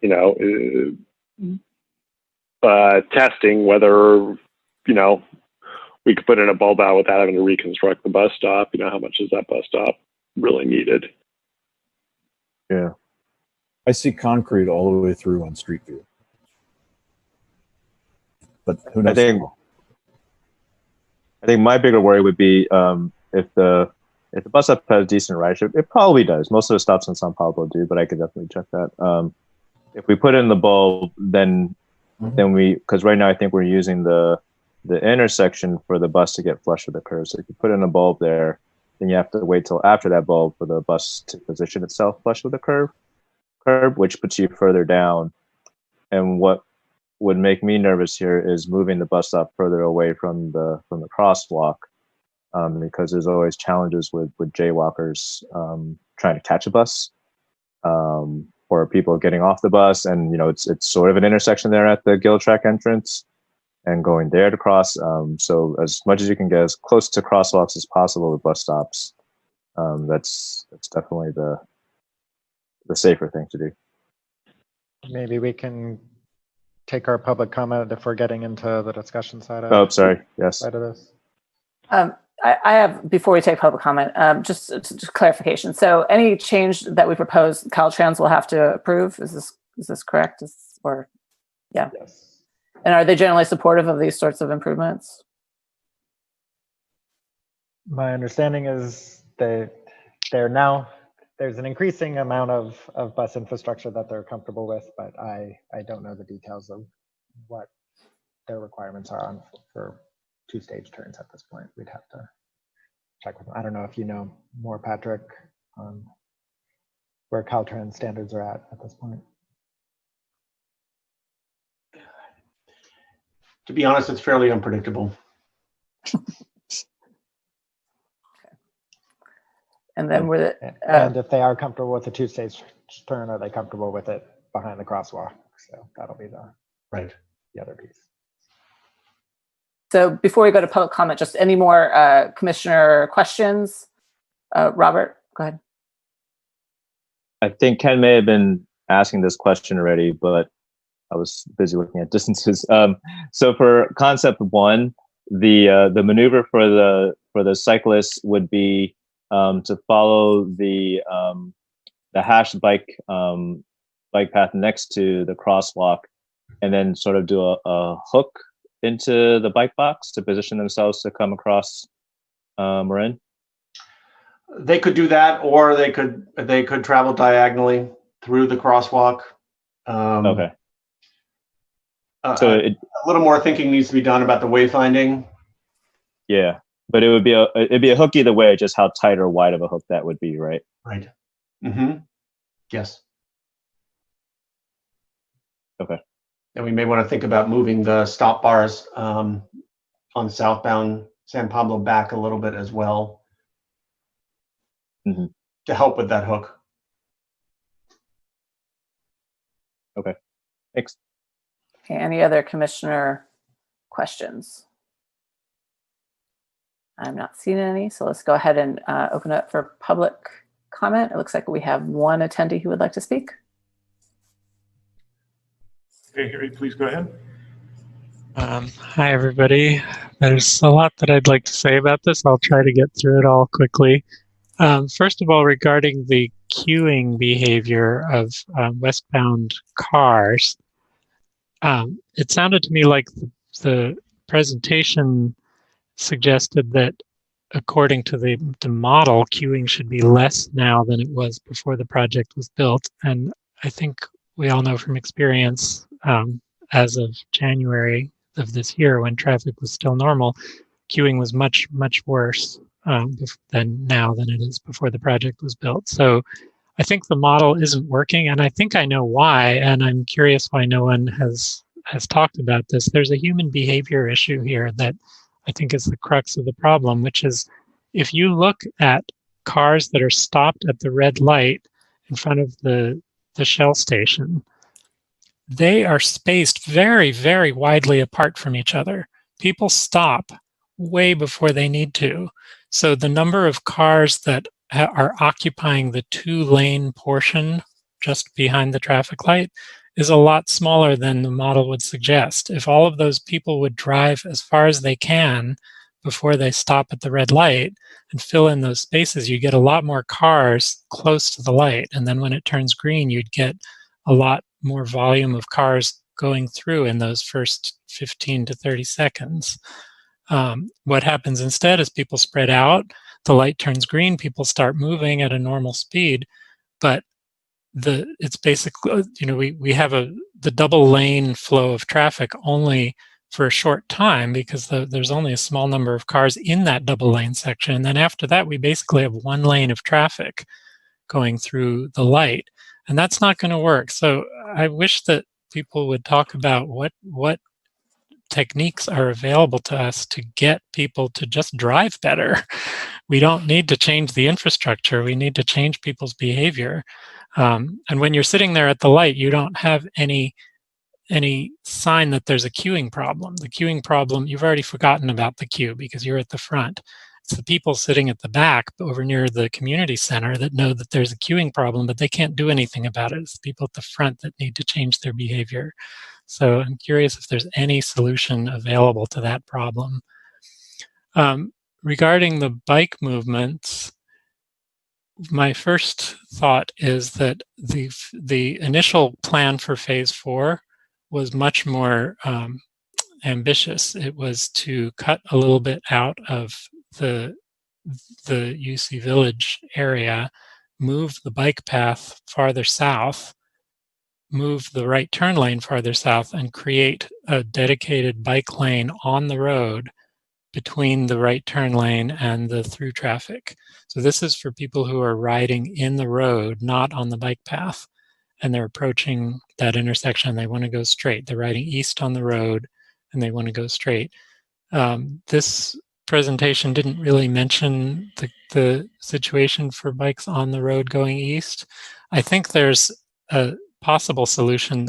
I understand that the city has not wanted to take on that difficult project of moving all that cement, and that's understandable. It never should have been built this way. The right turn lane was added in a way that was not legitimate. It didn't go through the correct process.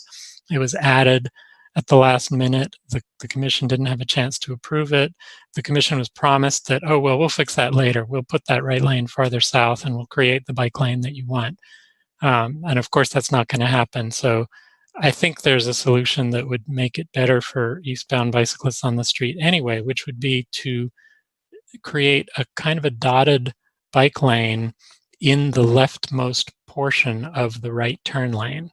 So if we could give, and it would, that portion of the right turn lane would still be available for trucks and buses if they need it. It wouldn't be a dedicated bike lane, but it would be marked in such a way that it's clear this is where through bicycles belong. They belong in the leftmost part of the right turn lane.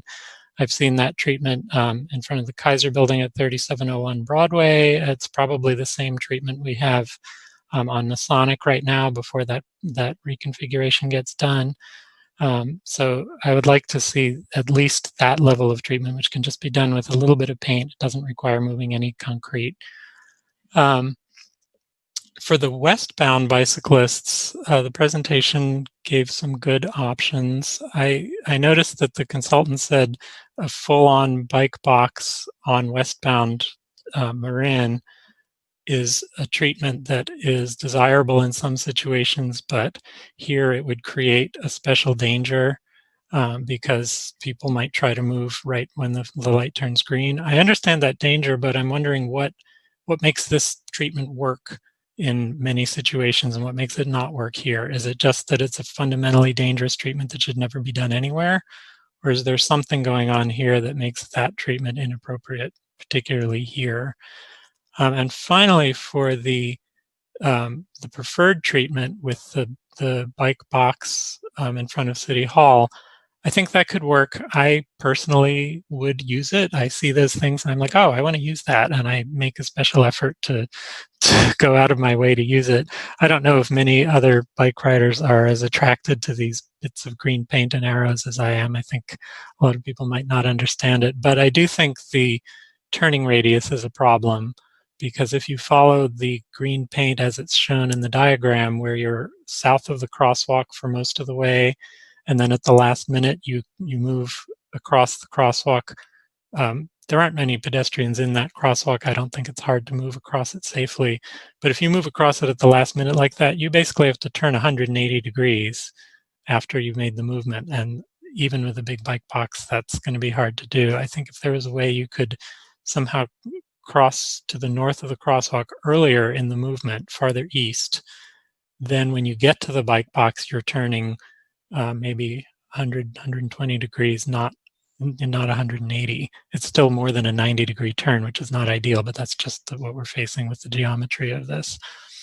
So if there's some way to change the routing so that you get to the north of the crosswalk earlier, I think that would make this option a little better. Thank you. Great, thank you. And I don't believe we have any other members of the public who would like to comment, so we will come back for commissioner discussion. As I mentioned before, we may want to start with potentially eliminating some options if commissioners are comfortable with that, so then we can focus on the options that seem more viable. But if people don't want to do that, I'm okay with that as well. So, Freed. So I know that the islands on the southwest corner are not the recommendation that the bulb is, and that's good. When I'm riding the bike path headed eastbound, if there are pedestrians in the crosswalk, I'm either kind of jumping off the curb between the two curb ramps, or even kind of coming across the northbound curb ramp to get into the eastbound lane there. So an island right in the middle of where you're trying to get out of the crosswalk so that you're not conflicting with pedestrians in the crosswalk would be a problem. The bulb out does not create that problem. The bulb out's fine. And wider curb ramps would also help to alleviate that problem by giving people on bikes more of a chance to get around pedestrians in the crosswalk safely, while keeping an eye out for any right turning vehicles. So I think that just want to say the bulb out is much more preferable to me than the islands would be there. On the bike box, definitely, good comments from Harry. My only thought there is I like this one, the bike box at the northwest corner. Probably appeals to some of the more cautious cyclists who definitely want to get over to the bike path rather than continue west in the bike lane. I think that the more confident, more vehicular cyclists headed westbound on Marin, if they want to make a left turn just to head south on San Pablo, they may well be filtering over to the left turn lane to just go with traffic. Or if they want to continue west on Marin to Buchanan, I think they're just as comfortable riding in the Class 2 bike lane rather than crossing over to the bike path. So I don't know how much benefit there would be to having that bike box behind the crosswalk on westbound Marin to get people over to the left turn lane. It may appeal to some. It just feels like it might start to be, not as beneficial given the other options that are available. Also wanted to comment, it looked like the volume drop was not just on Marin, but also on San Pablo. So it seemed like it was just an overall intersection-wide drop in volumes, which is fine. Just kind of wanted to note that it didn't look to me, although the volume drop was greater on Marin than on San Pablo, both saw a drop. So it doesn't look a lot like, the traffic got so bad that people diverted kind of. It might be, but if I look at the northbound through volumes, for example, we seem to be seeing an 11% drop.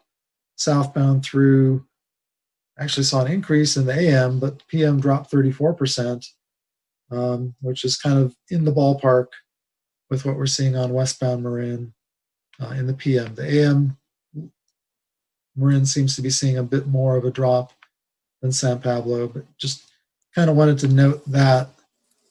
Maybe that's just a traffic engineering point of interest. I don't know that it changes our design objective a whole lot here. And I think that was pretty much what I had. Thank you. Okay. Other commissioners? Ken? Thanks.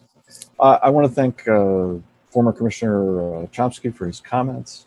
I remember this body was asked about priorities for this intersection a couple of years ago, and I think the consensus was that supporting eastbound cyclists on the Marin extension between Buchanan and San Pablo was a lower priority because it wasn't a highly traveled route, which we assumed was because of some of the other difficulties of using that distance, including the blind curve around the agricultural land. I see, Freed's nodding. I remember this discussion. And so I think that's why that's not really addressed in this plan, because we said make that less of a priority. I am interested in if we could go back to the slide for I think it's the first option with the northwest bike box. I'm interested in the sight lines from drivers potentially turning south off of the Marin extension. It looks like the two locations, and I'm assuming these are light up, do not turn boxes like we have at intersections like Marin and Santa Fe. I was proposing them for the blank out signs for the eastbound right turn. Yes, and you can see the note here to install a blank out sign on this pole and in the far pole. Yeah, you'll have to pardon me. I'm on a laptop, so things are a little smaller for me. But yeah, I did look at that earlier. So my concern is that the two locations that a motorist would be most tuned to at that location are traffic coming southbound in the lane on San Pablo and motorists turning left from eastbound Marin to southbound San Pablo. And neither of those signs are in those locations. And maybe they can't be because of practicalities. But consistently, when the drivers are turning right, they're really looking more left. The blank out signs for the eastbound drivers should be visible. So we did take a look at sightlines there. I'm sorry, for me, it's not so much a matter of visibility, but where their attention is. Oh. I'm expecting somebody turning right to be looking at the most dangerous thing to them, which is traffic coming into the intersection, trying to go the same place they are.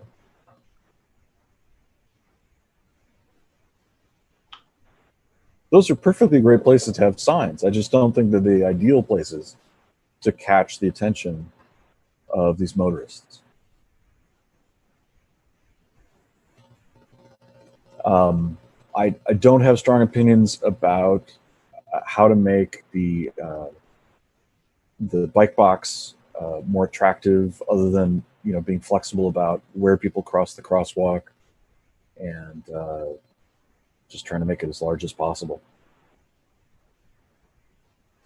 I do think there would be a percentage of cyclists who would use this. And the question is it more attractive to a less aggressive cyclist than using the crosswalks? For example, crossing on the eastern leg of the intersection. And I guess if the light is in their favor and they can keep rolling, they probably will.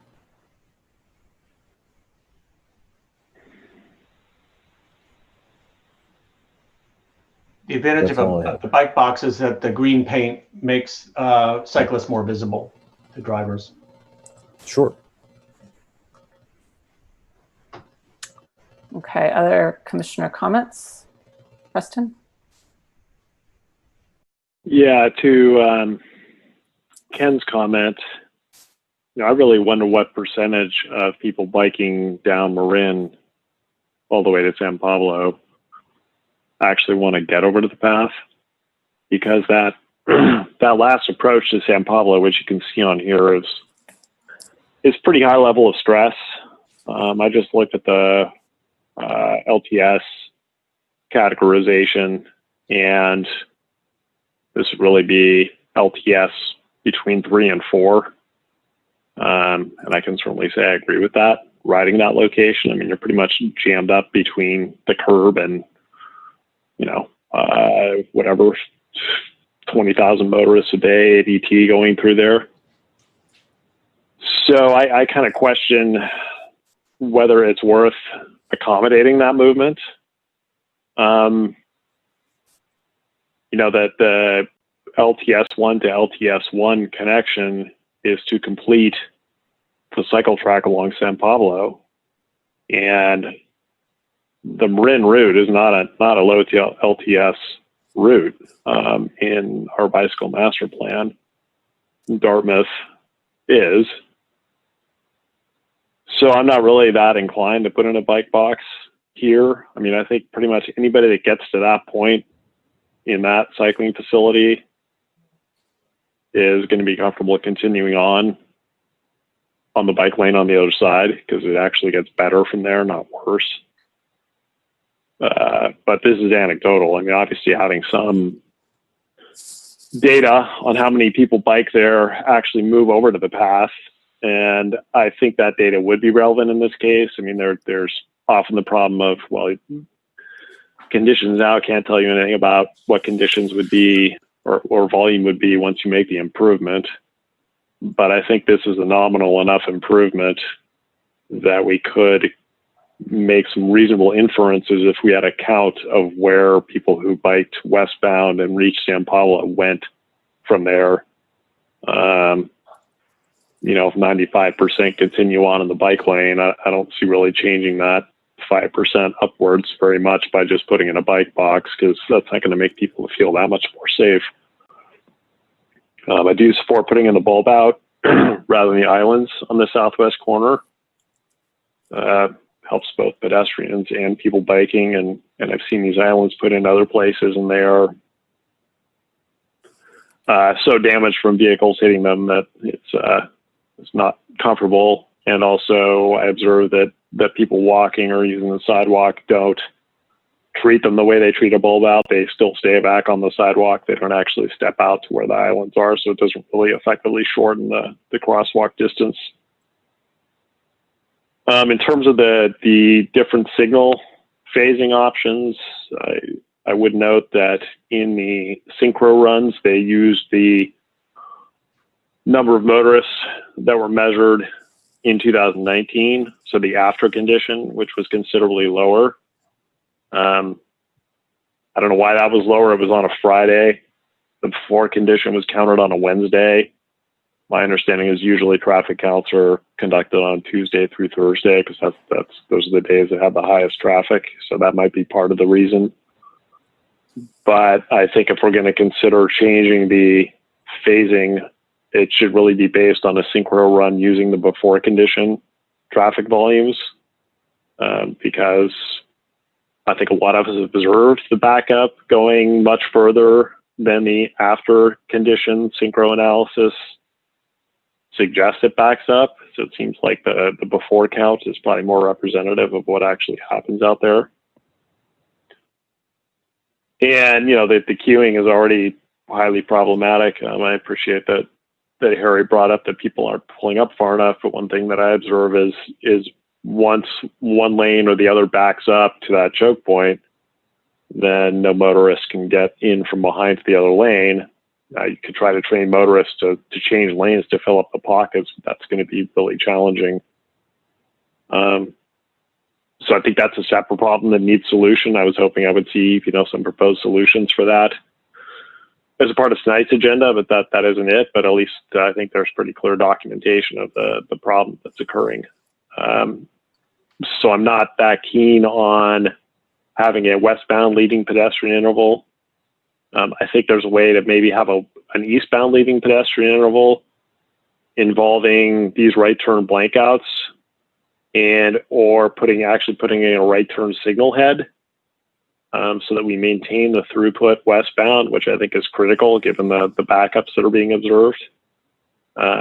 And yet providing for a leading pedestrian interval for the eastbound direction, which is the shorter crosswalk. I mean, that's the crosswalk I tend to see people using more. And again, it would be great to have some counts, not just of motorists, but of what people biking are doing in this intersection and what people walking are doing in this intersection, so we can make a decision based on data regarding all the different modes.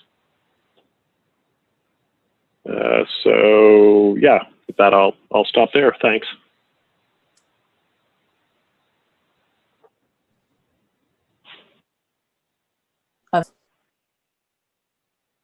Did I freeze? Let's see. Okay. You were dark, but you're back. So go ahead. Okay. Me, right? Yep. Yeah. Sorry, okay. Robert. Go ahead. Yes. No, I might have gotten cut off. So concept one seems like it would make sense, probably for more beginner or less courageous bike riders who are coming across Marin.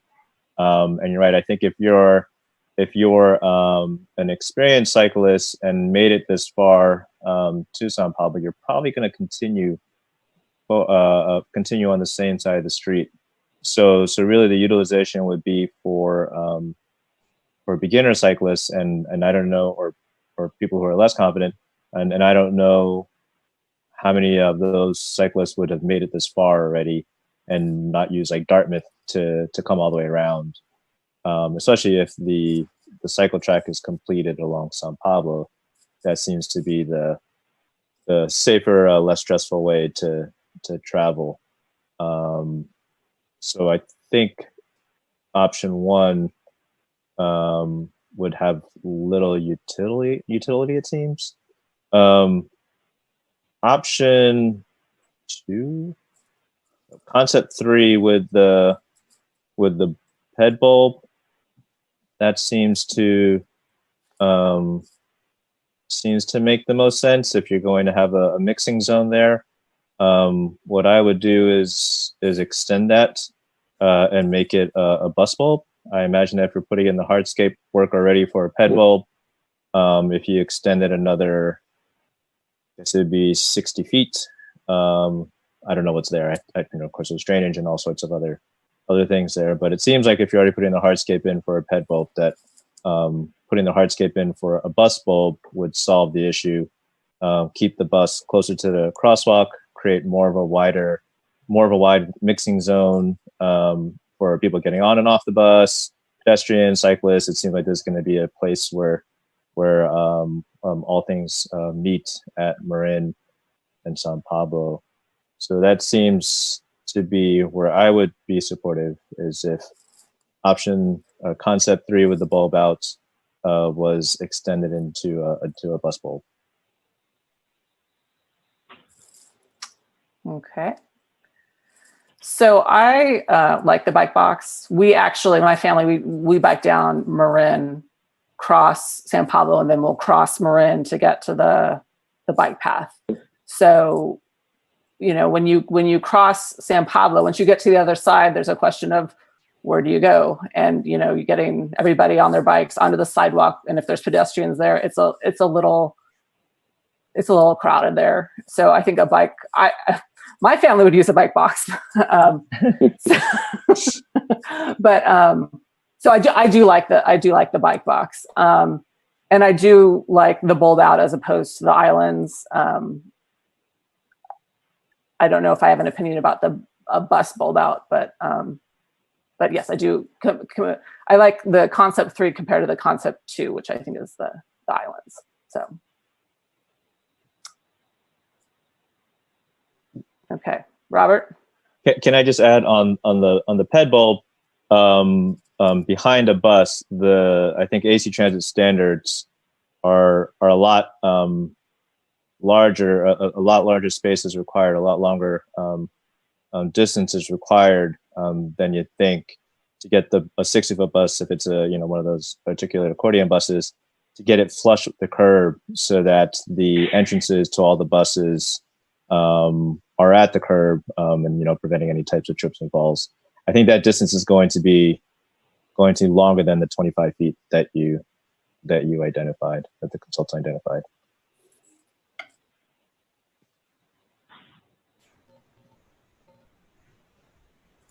Okay, Commissioner comments, Preston. Yeah, I really like the bus bulb idea.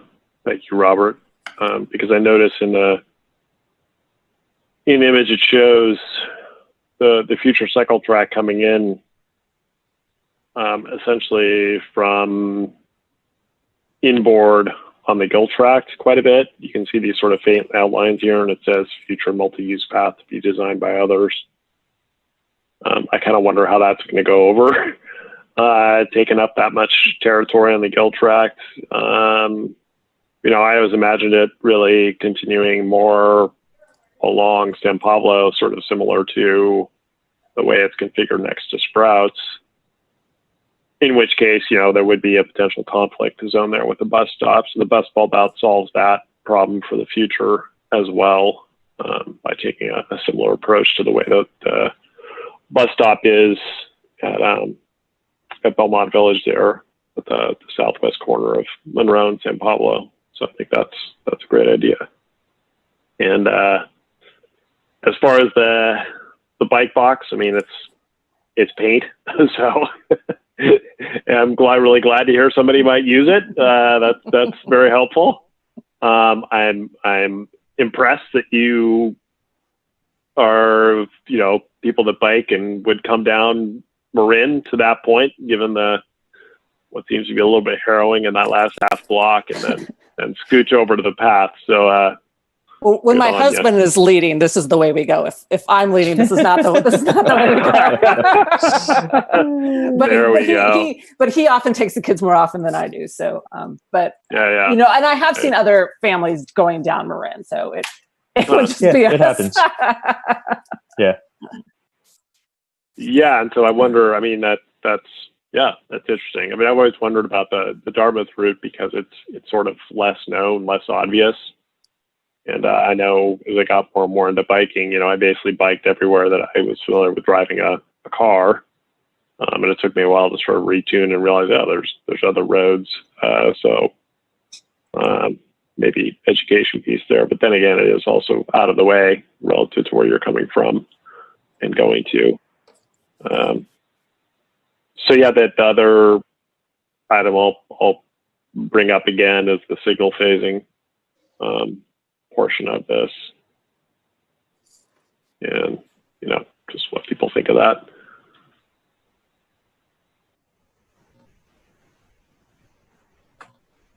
Ken? I don't have a strong response to the signal phasing. I think you said, Preston, that you supported it in the, I'm sorry, which direction and not the other direction?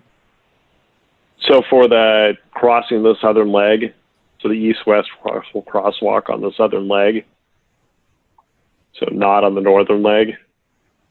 Okay. Because it seems like there's more congestion westbound. The queuing is, that's the problem direction is westbound. So if there's a way to have an LPI, leading pedestrian interval for the southern crosswalk and not for the northern one, which I put out one concept for how that could work, I think that would avoid deteriorating the westbound conditions even more for motorists. And then while I'm talking, my memory of why we're not taking up a short bike lane between the right turn eastbound lane and the through lanes is the same. I mean, I won't even bike there, and I'll pretty much bike anywhere because that blind turn. Great. So I just wanted to reiterate that I do like the blank out signs for no right turn. I'm just encouraging better placement.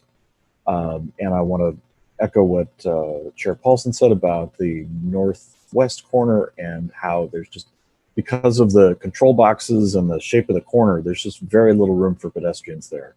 So there just isn't room if you chose to take your bike down there and make that turn yourself without a bike box. So I think some paint and it looked like maybe a bulb out or an island to support a no right turn on red sign is worth it, even if it doesn't get used a whole lot. And then I think last time we talked about this intersection, we talked about the northeast corner and the westbound bike lane and the grate that has line of direction slats and a raised edge. And I'm wondering if that's going to be addressed as part of this plan or if that's separately being addressed, or perhaps it has been addressed and I just haven't noticed.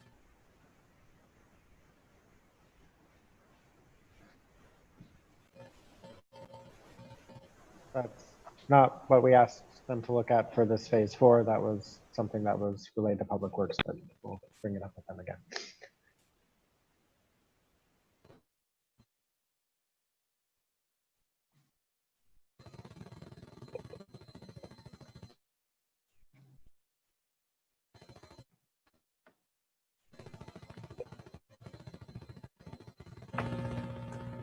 Are you there?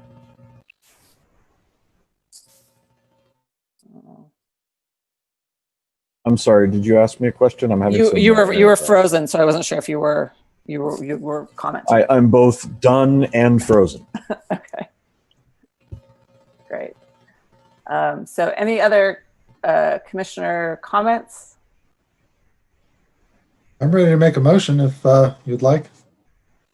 Let's go ahead and do it. Okay. So I would move that we recommend concept 1 with the bike box at the northwest corner, concept 3 with the bulb on the southwest corner, and consider extending that to a bus bulb, which I will note widens the sidewalk behind the bus shelter, as Preston pointed out, and that helps with the shared bike ped sidewalk now and possibly the future improvements. And include the leading pedestrian interval for the south crosswalk eastbound direction with the no right turn on red blank out signs, and taking a look at whether there's any way to optimize the placement of those relative to where drivers' attention is directed, and to include the southbound no right turn on red sign. That's it. I'll second. I will second.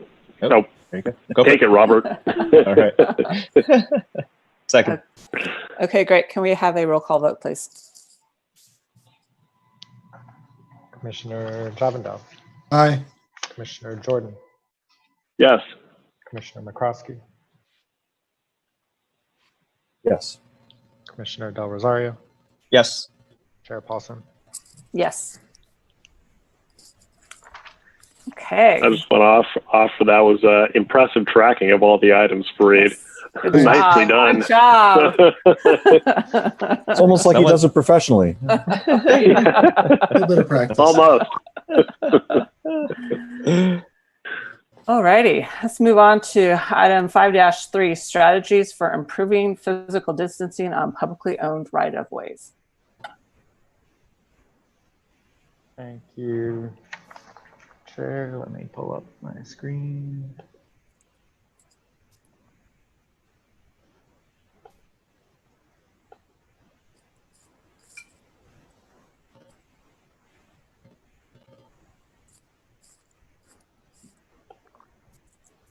Is that up?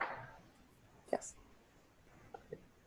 So for this item, I'll provide an update on where this discussion is at with City Council and Economic Development Committee discussions and staff activity in the last week in response to relaxing some of the restrictions on business activity. Cities have been exploring changes to use of streets for many different purposes in response to COVID-19. This commission's earlier discussion focused on increasing space for active transportation, and more recent work has been underway on dining and business activity in particular. At the April 23rd Transportation Commission discussion, the recommendation from this body was on issuing guidance on walking direction for city sidewalks and trails, on use of the parking lane on Masonic and around Memorial Park and Albany High School. And this body discussed but did not recommend any street closures or partial closures. On June 1, there was a City Council direction to discuss with Economic Development Committee and the Transportation Commission the use of public right-of-way to support physical distancing with the following parameters: doing it within existing city materials and staff capacity, consistent with public health requirements and standards for safety, compatibility with surrounding land uses, aesthetically appropriate for the setting, not impeding public access for people of all levels of mobility, and making sure it's temporary and revocable changes. On June 4th, the Economic Development Committee had a lengthy discussion, in particular on the use of encroachment permits to increase outdoor dining capacity, and making the process easy for business owners was an emphasis of that discussion. And they made a recommendation to City Council to waive fees for these permits and to provide barriers for the use. Some examples of the outdoor dining from other areas, you can get a sense of the materials and installations that have been done elsewhere. Also different materials that have been used for these kinds of installations, a range of different materials, both for the physical infrastructure and barriers, as well as for aesthetically sort of temporary markings on the street or sidewalk. we've looked at the work that's been done in some of our peer cities and jurisdictions and developed some guidance particular to Solano Avenue for these installations, providing a 2 feet clearance from the travel lane for the physical barriers or planters that are placed in the parking lane, providing visibility and a soft edge of the parking lane with cones that have nighttime visibility, and ensuring the maintenance of clear path of travel on the sidewalk. The current process does use our encroachment permits process. More detail was provided in the materials linked to the agenda. Prior to this past week, we've had a particular emphasis on sidewalk cafes use, where we have already had a fee waiver for those and a staff level review and approval. For use of the parking space, we do have the current encroachment permit application fee of $146. We have not charged the current applicants for that. We're waiting to take this to council for their direction on whether we should still issue that. It is a staff level review, and depending on the scale and impact, it's either staff approval or some of these have been brought to Transportation Commission and Council. So we have received a lot of applications in the last week. 11 have been issued encroachment permits under the guidance that was provided in the agenda packet. And we are recommending, in terms of the process changes that we're recommending to this body to recommend to council, is waiving the fees for these and authorizing the staff level approval and treating these as temporary installations for the duration of the restrictions. In the encroachment permits, we've actually put a date of October 15, but we've ensured with the stipulations that we can change that if we deem necessary. And with that, I'll open it up. I'm sure there's a few questions.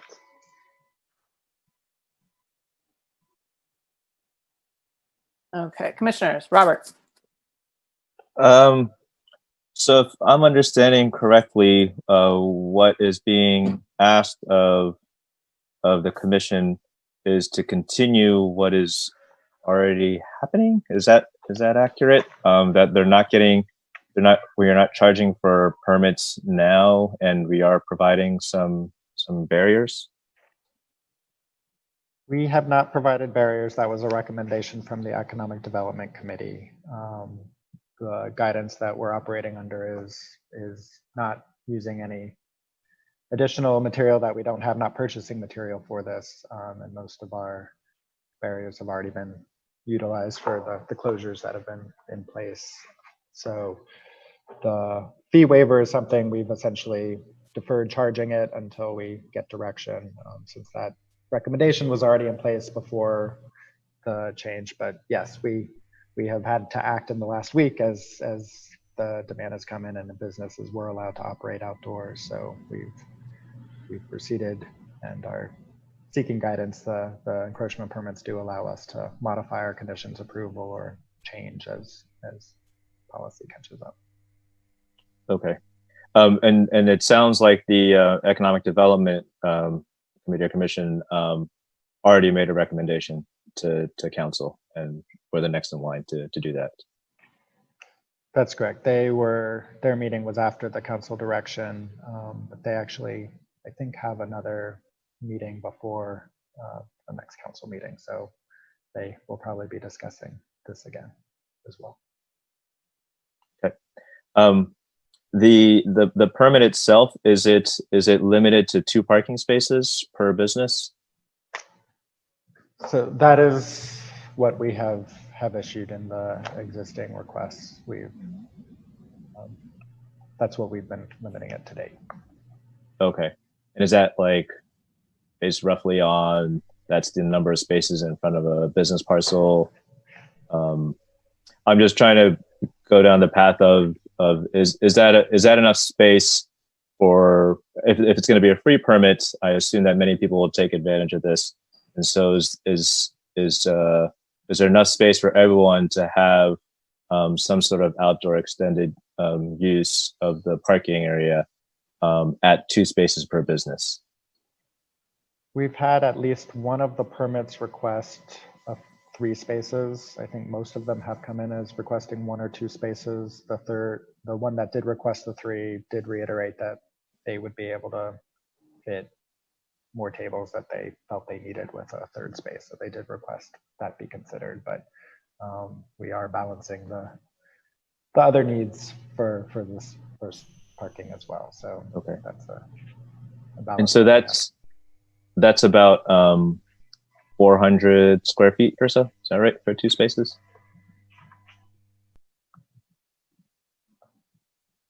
Haven't calculated, but that's a little smaller. Okay. It's probably something in that neighborhood. It accommodates 3 tables depending on the particular arrangement, but yeah, 3 that's tables at appropriate spacing. Okay. Spaces. Okay, sounds good. And then is nothing possible for the San Pablo businesses? Is that something that we're investigating further with Caltrans, given there's a number of restaurant businesses on San Pablo in the city? We've had sidewalk requests come in on San Pablo. We've had one business interested in parking and ask us to pursue it further after being told that we can't issue the permit. We've seen some guidance that Caltrans has put out, but we have more work to do to see how feasible that is. There are additional stipulations that they have on use of San Pablo.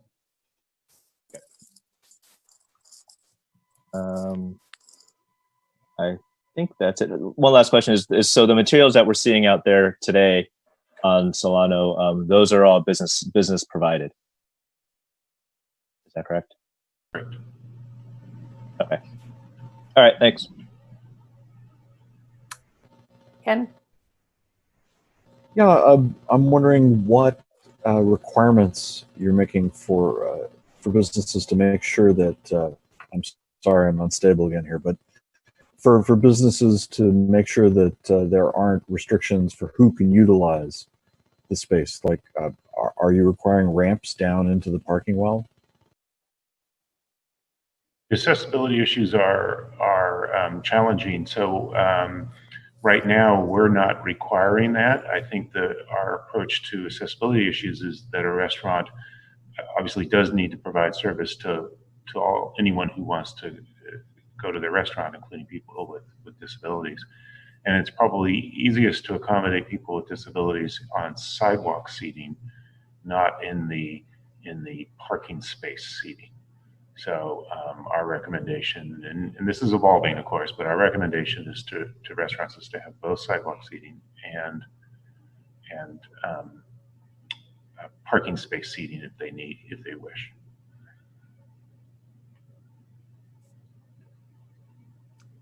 Other commissioners?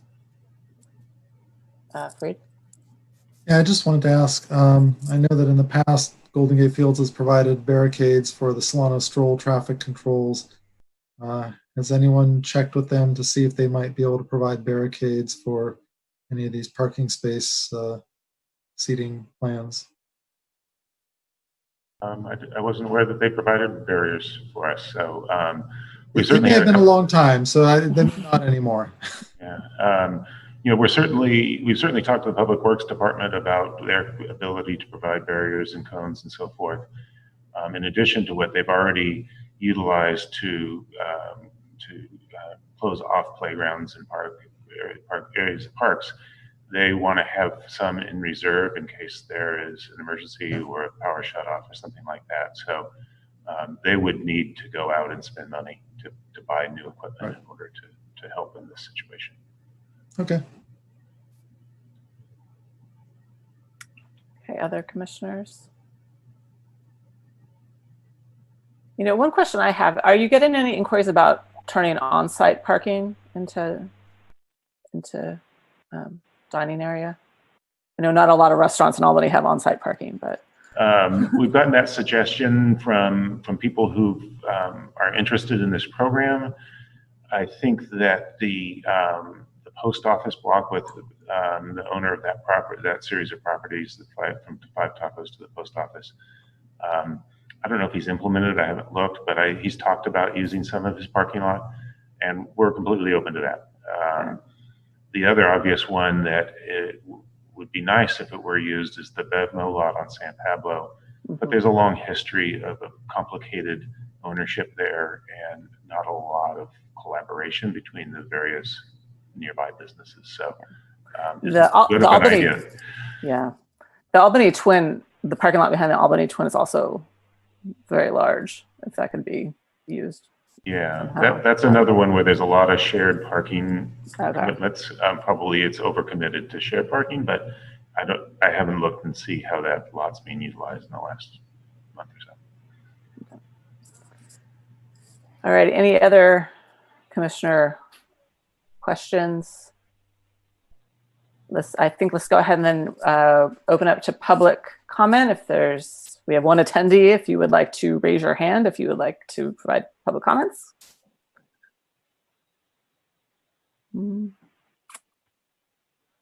Let's see. I'm not seeing a raised hand, so maybe Harry's just here for the discussion. Okay, so we'll go ahead and close public comment then and come back to the commission for discussion. Preston? Yeah, so I also question the 2 parking space limitation. I would support it being more contextual based on the frontage of a business on San Pablo and even the type of business. I mean, I think for sit-down dining, if you can fit 3 tables in 2 spaces, which I'm not sure about that even, with the 6-foot separation between patron seated at each table, that's not much of a replacement for not having any capacity inside anymore. And a lot of the sit-down restaurants have more frontage than just 2 parking spaces. So I don't think one size should fit all. I know that makes it more complicated. And so maybe it's, maybe it is strictly tied to the frontage they have. I don't know what the solution is there, but I think there needs to be a different solution. And maybe that's something that could be taken to, if staff has some thoughts, can take it along with addition of these poorly formed thoughts to Economic Development Committee. Since it might be going there next to get their thoughts on that. And something else I noticed in the encroachment permit was that there was a requirement to move all the encroaching equipment in the parking spaces when the business is closed, which seems pretty onerous to me. I mean, if you have a restaurant that's open for lunch and then closes for a few hours and then is open for dinner, given what I've seen out there and have actually had the chance to enjoy, it's quite lovely after months of being inside, not being able to go out. It'd be pretty involved to really require people to move all that stuff every time they put a closed sign on their front door. So I would support that condition going away. I would be curious what other commissioners have to say about that. And then I noticed on the layout of the sort of schematic of the encroachment permit, it had the cones, reflectorized cones or some other reflectorized object spaced 10 feet, every 10 feet along the street.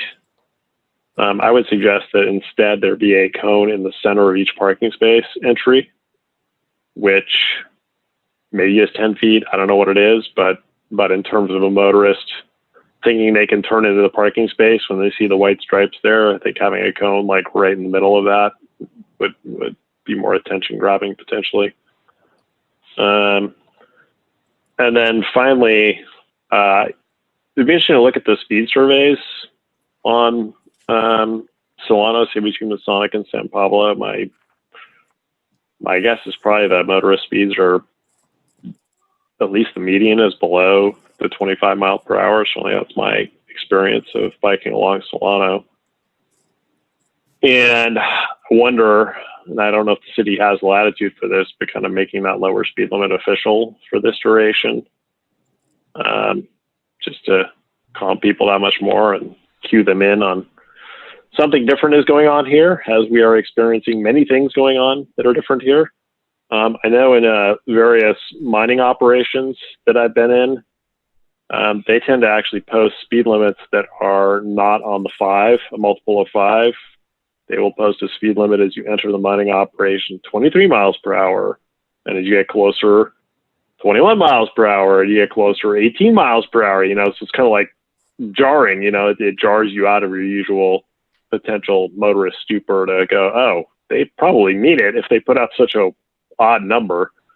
So even an approach like that, if it was 23 miles per hour or 21 miles per hour, you know, really get the attention of motorists. Like you're entering an area where something different is now going on. You know, and again, I don't know if the city has the latitude to do that under these conditions. Thanks. Thank you. So we're at 9:30. So I think we need to extend, correct? So that's the time we normally extend. Yeah. Yeah. Go ahead, Preston. I'll move to extend to 9:45. I think we're that close to the end. Oh wow. I'll second. Can we voice vote and raise our hand for this? Is that okay? All those in favor, raise your hand and say yes. Yes. Yes. Okay. Everybody supported the extension of the meeting. Okay. So other commissioner comments. Robert.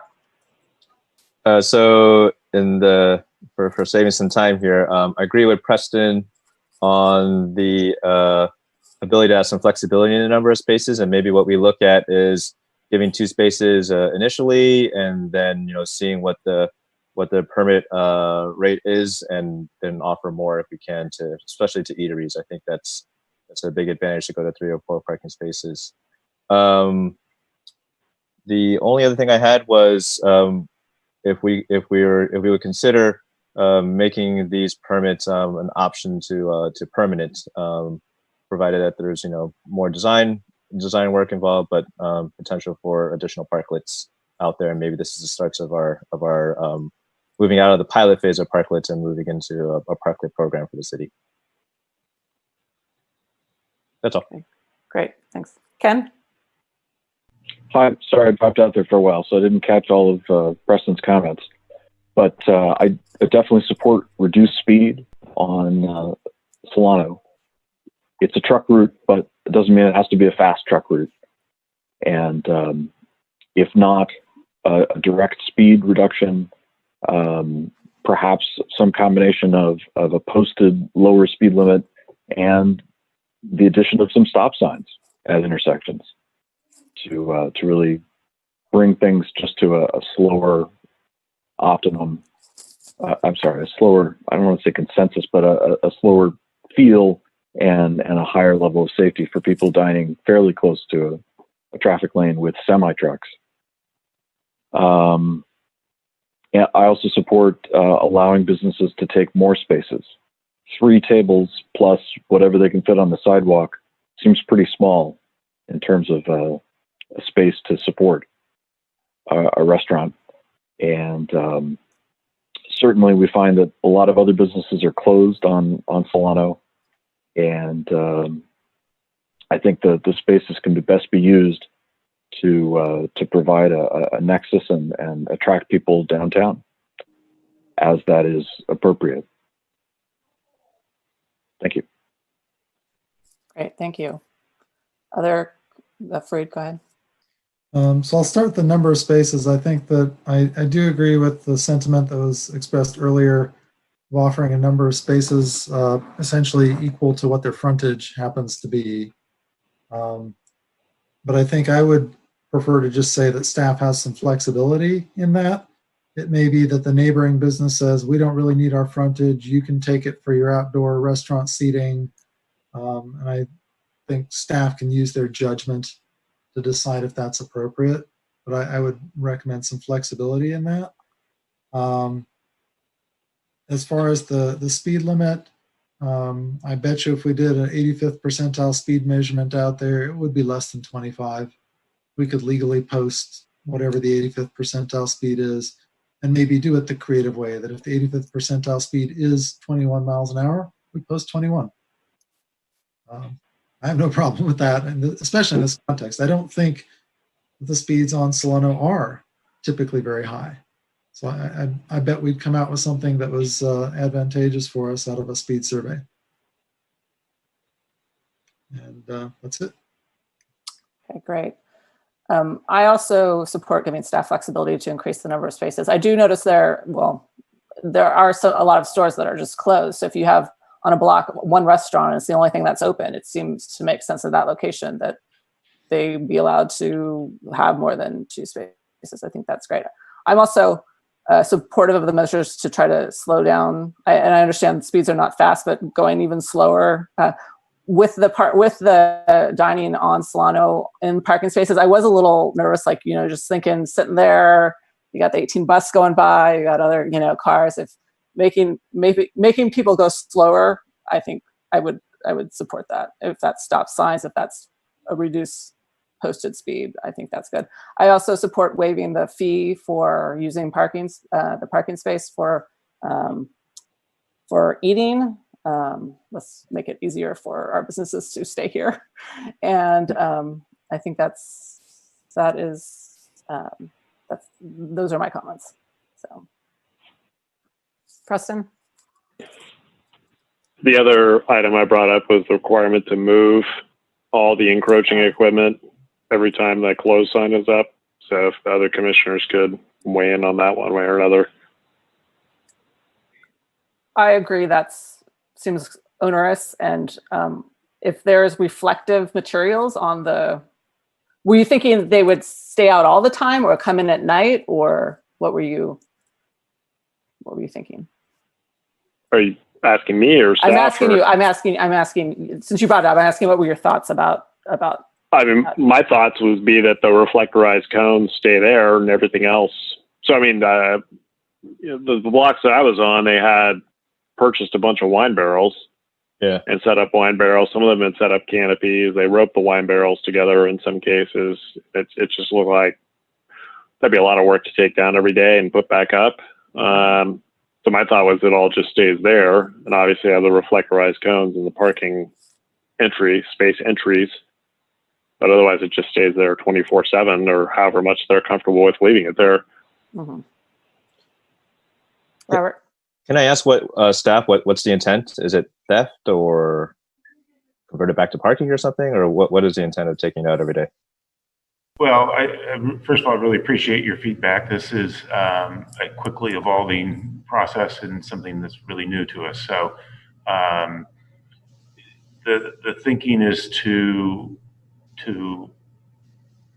first of all, that we don't want to completely privatize the roadway for a particular business. It's still a public roadway and it's still public parking. We haven't enforced any of these things, to be honest with you. And, if somebody left it between lunch and dinner, I don't think anybody would have a problem with that. If a restaurant is closed for a couple of days, at what point how long do they get to keep it and not use it before either another restaurant gets to use the space or the other businesses that or patrons of other businesses can use the spaces. So it's kind of we're going to learn as we go. We're monitoring it and collecting data, and if we need to do a deep dive into parking occupancy rates and the usage of these spaces, there are some restaurants that have closed these areas off and they're not using it yet. And I get it that maybe they have other things going on in their business, but ultimately we want the spaces to be used either by restaurants and their patrons or by other people coming to the business district and going to other businesses. So it's finding that balancing point. Preston? Yeah, thank you very much. And I think that suggests maybe a different timeline. So I understand the concern now. And so maybe there's a 72-hour rule or something, use it or lose it in 72 hours. That's obviously hard to to track necessarily, but I imagine people going up and down the avenue, it will become apparent if some place is not being used over a week's time period, maybe not right at the 72-hour mark, but to include that in the condition of the permit, then gives you the latitude to say it has to go away now, or you have to start using it again without being onerous. So thanks for that explanation, and thanks for dealing with the craziness of this time and trying to figure it out. I certainly commend you for acting, and I think it's also worth commending. There's a group called Albany Inside Out, which is a group of businesses that has really been pushing forward to make this happen. So there's been a lot of volunteer work as well, and it's worth recognizing those volunteers. Ken? Yeah, if it wasn't clear, I don't think I mentioned support of waiving the fees and leniency on allowing leaving the spaces, the parking spaces occupied with equipment for at least 72 hours.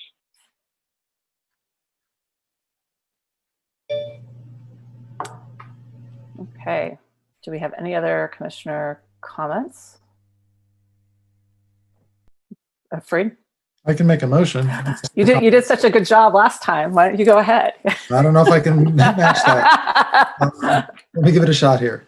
So I move that we recommend City Council waive the encroachment permit application fees for the temporary use of parking spaces in business districts and authorize staff to approve requests for temporary use of parking spaces in business districts for the duration of the COVID-19 county health restrictions, and that we give staff flexibility regarding the number of spaces per parklet and flexibility regarding the requirement to move equipment when the business is closed, as discussed by the Commission, and to post reduced speed advisory signs near the parklets, and consider measuring the 85th percentile speed for possible regulatory speed signs, and specifically to do so once the parklets are in place.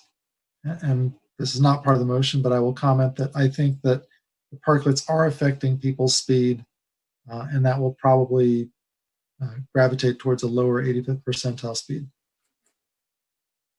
That's it. Okay. I'll second. We have a second. Can we have a roll call vote, please?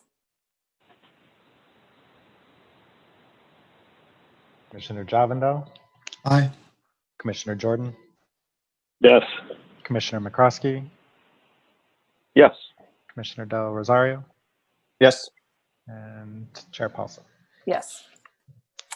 Okay, where are we at? What time is it? It is 9:41. Okay, here we go. Okay, item 6, announcements. I have a few quick ones, but Okay. I see a hand. Or Ken, go ahead. Very quickly, I was in a meeting with the executive director of the East Bay Regional Park District the other day, and he indicated that, they're just done a soft opening on the Bay Trail. They may do a virtual opening celebration or a real in-person one at some future date. Thank you. Justin. Try to be quick. No August meeting per our usual practice, just making that official. We did receive notice that we did not receive the state planning grant for our active transportation plan update. So we got word just last week, I think, on that. And the third item was you all should go check out 2 sample installations of the Safety Step TD truncated domes that the supplier gave a sample installation to our Public Works Department earlier today. One is at the Albany Greenway and Brighton, and the other is at Garfield and Masonic. Those are 2 variations. One's a traditional product that you assemble in the field that's more adjustable. The other is sort of all the different layers prepackaged, and it's just a square that's installed directly. These are dry application cases that this product is used. So when we're redoing a curb ramp, they're not really suitable for wet installation, wet application. So we are still going to need to pursue other options for the projects that we discussed this product before. But if you have further questions on that, we can discuss separately or at a future date. But that's the quick update on that. Okay. Is that the end of your I'll take announcements? my 5-gallon Yes. bucket of water and go down and try it out. Might need to wait for the wet friction test or make your own water. Yes.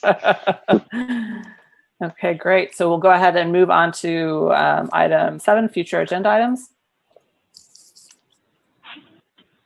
Preston? So I'm curious for an update on the Hawk signal. I can't say that I've been over there in a little bit, but I don't know that the sign has been changed or the orange phase has been shortened yet. It's been a year and a half almost. I can give a quick response on that versus future agenda if you want within the next 45 seconds. The signal times were shortened that they were able to do.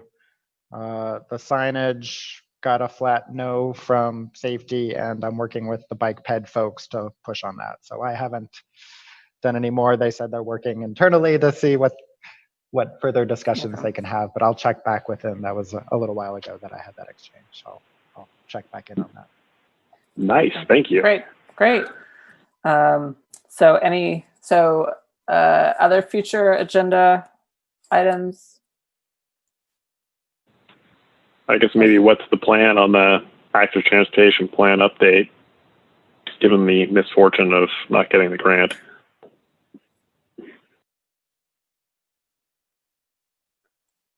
Okay. I guess we went over time. And then Justin, did you want to tell us about any other future agenda items now or no? We still have the 1,000 block of Masonic traffic coming. These items I was trying to keep moving forward, so I did this first. And yeah, I think that was the main one that's been on the future agenda item list for a few months now. Okay, great.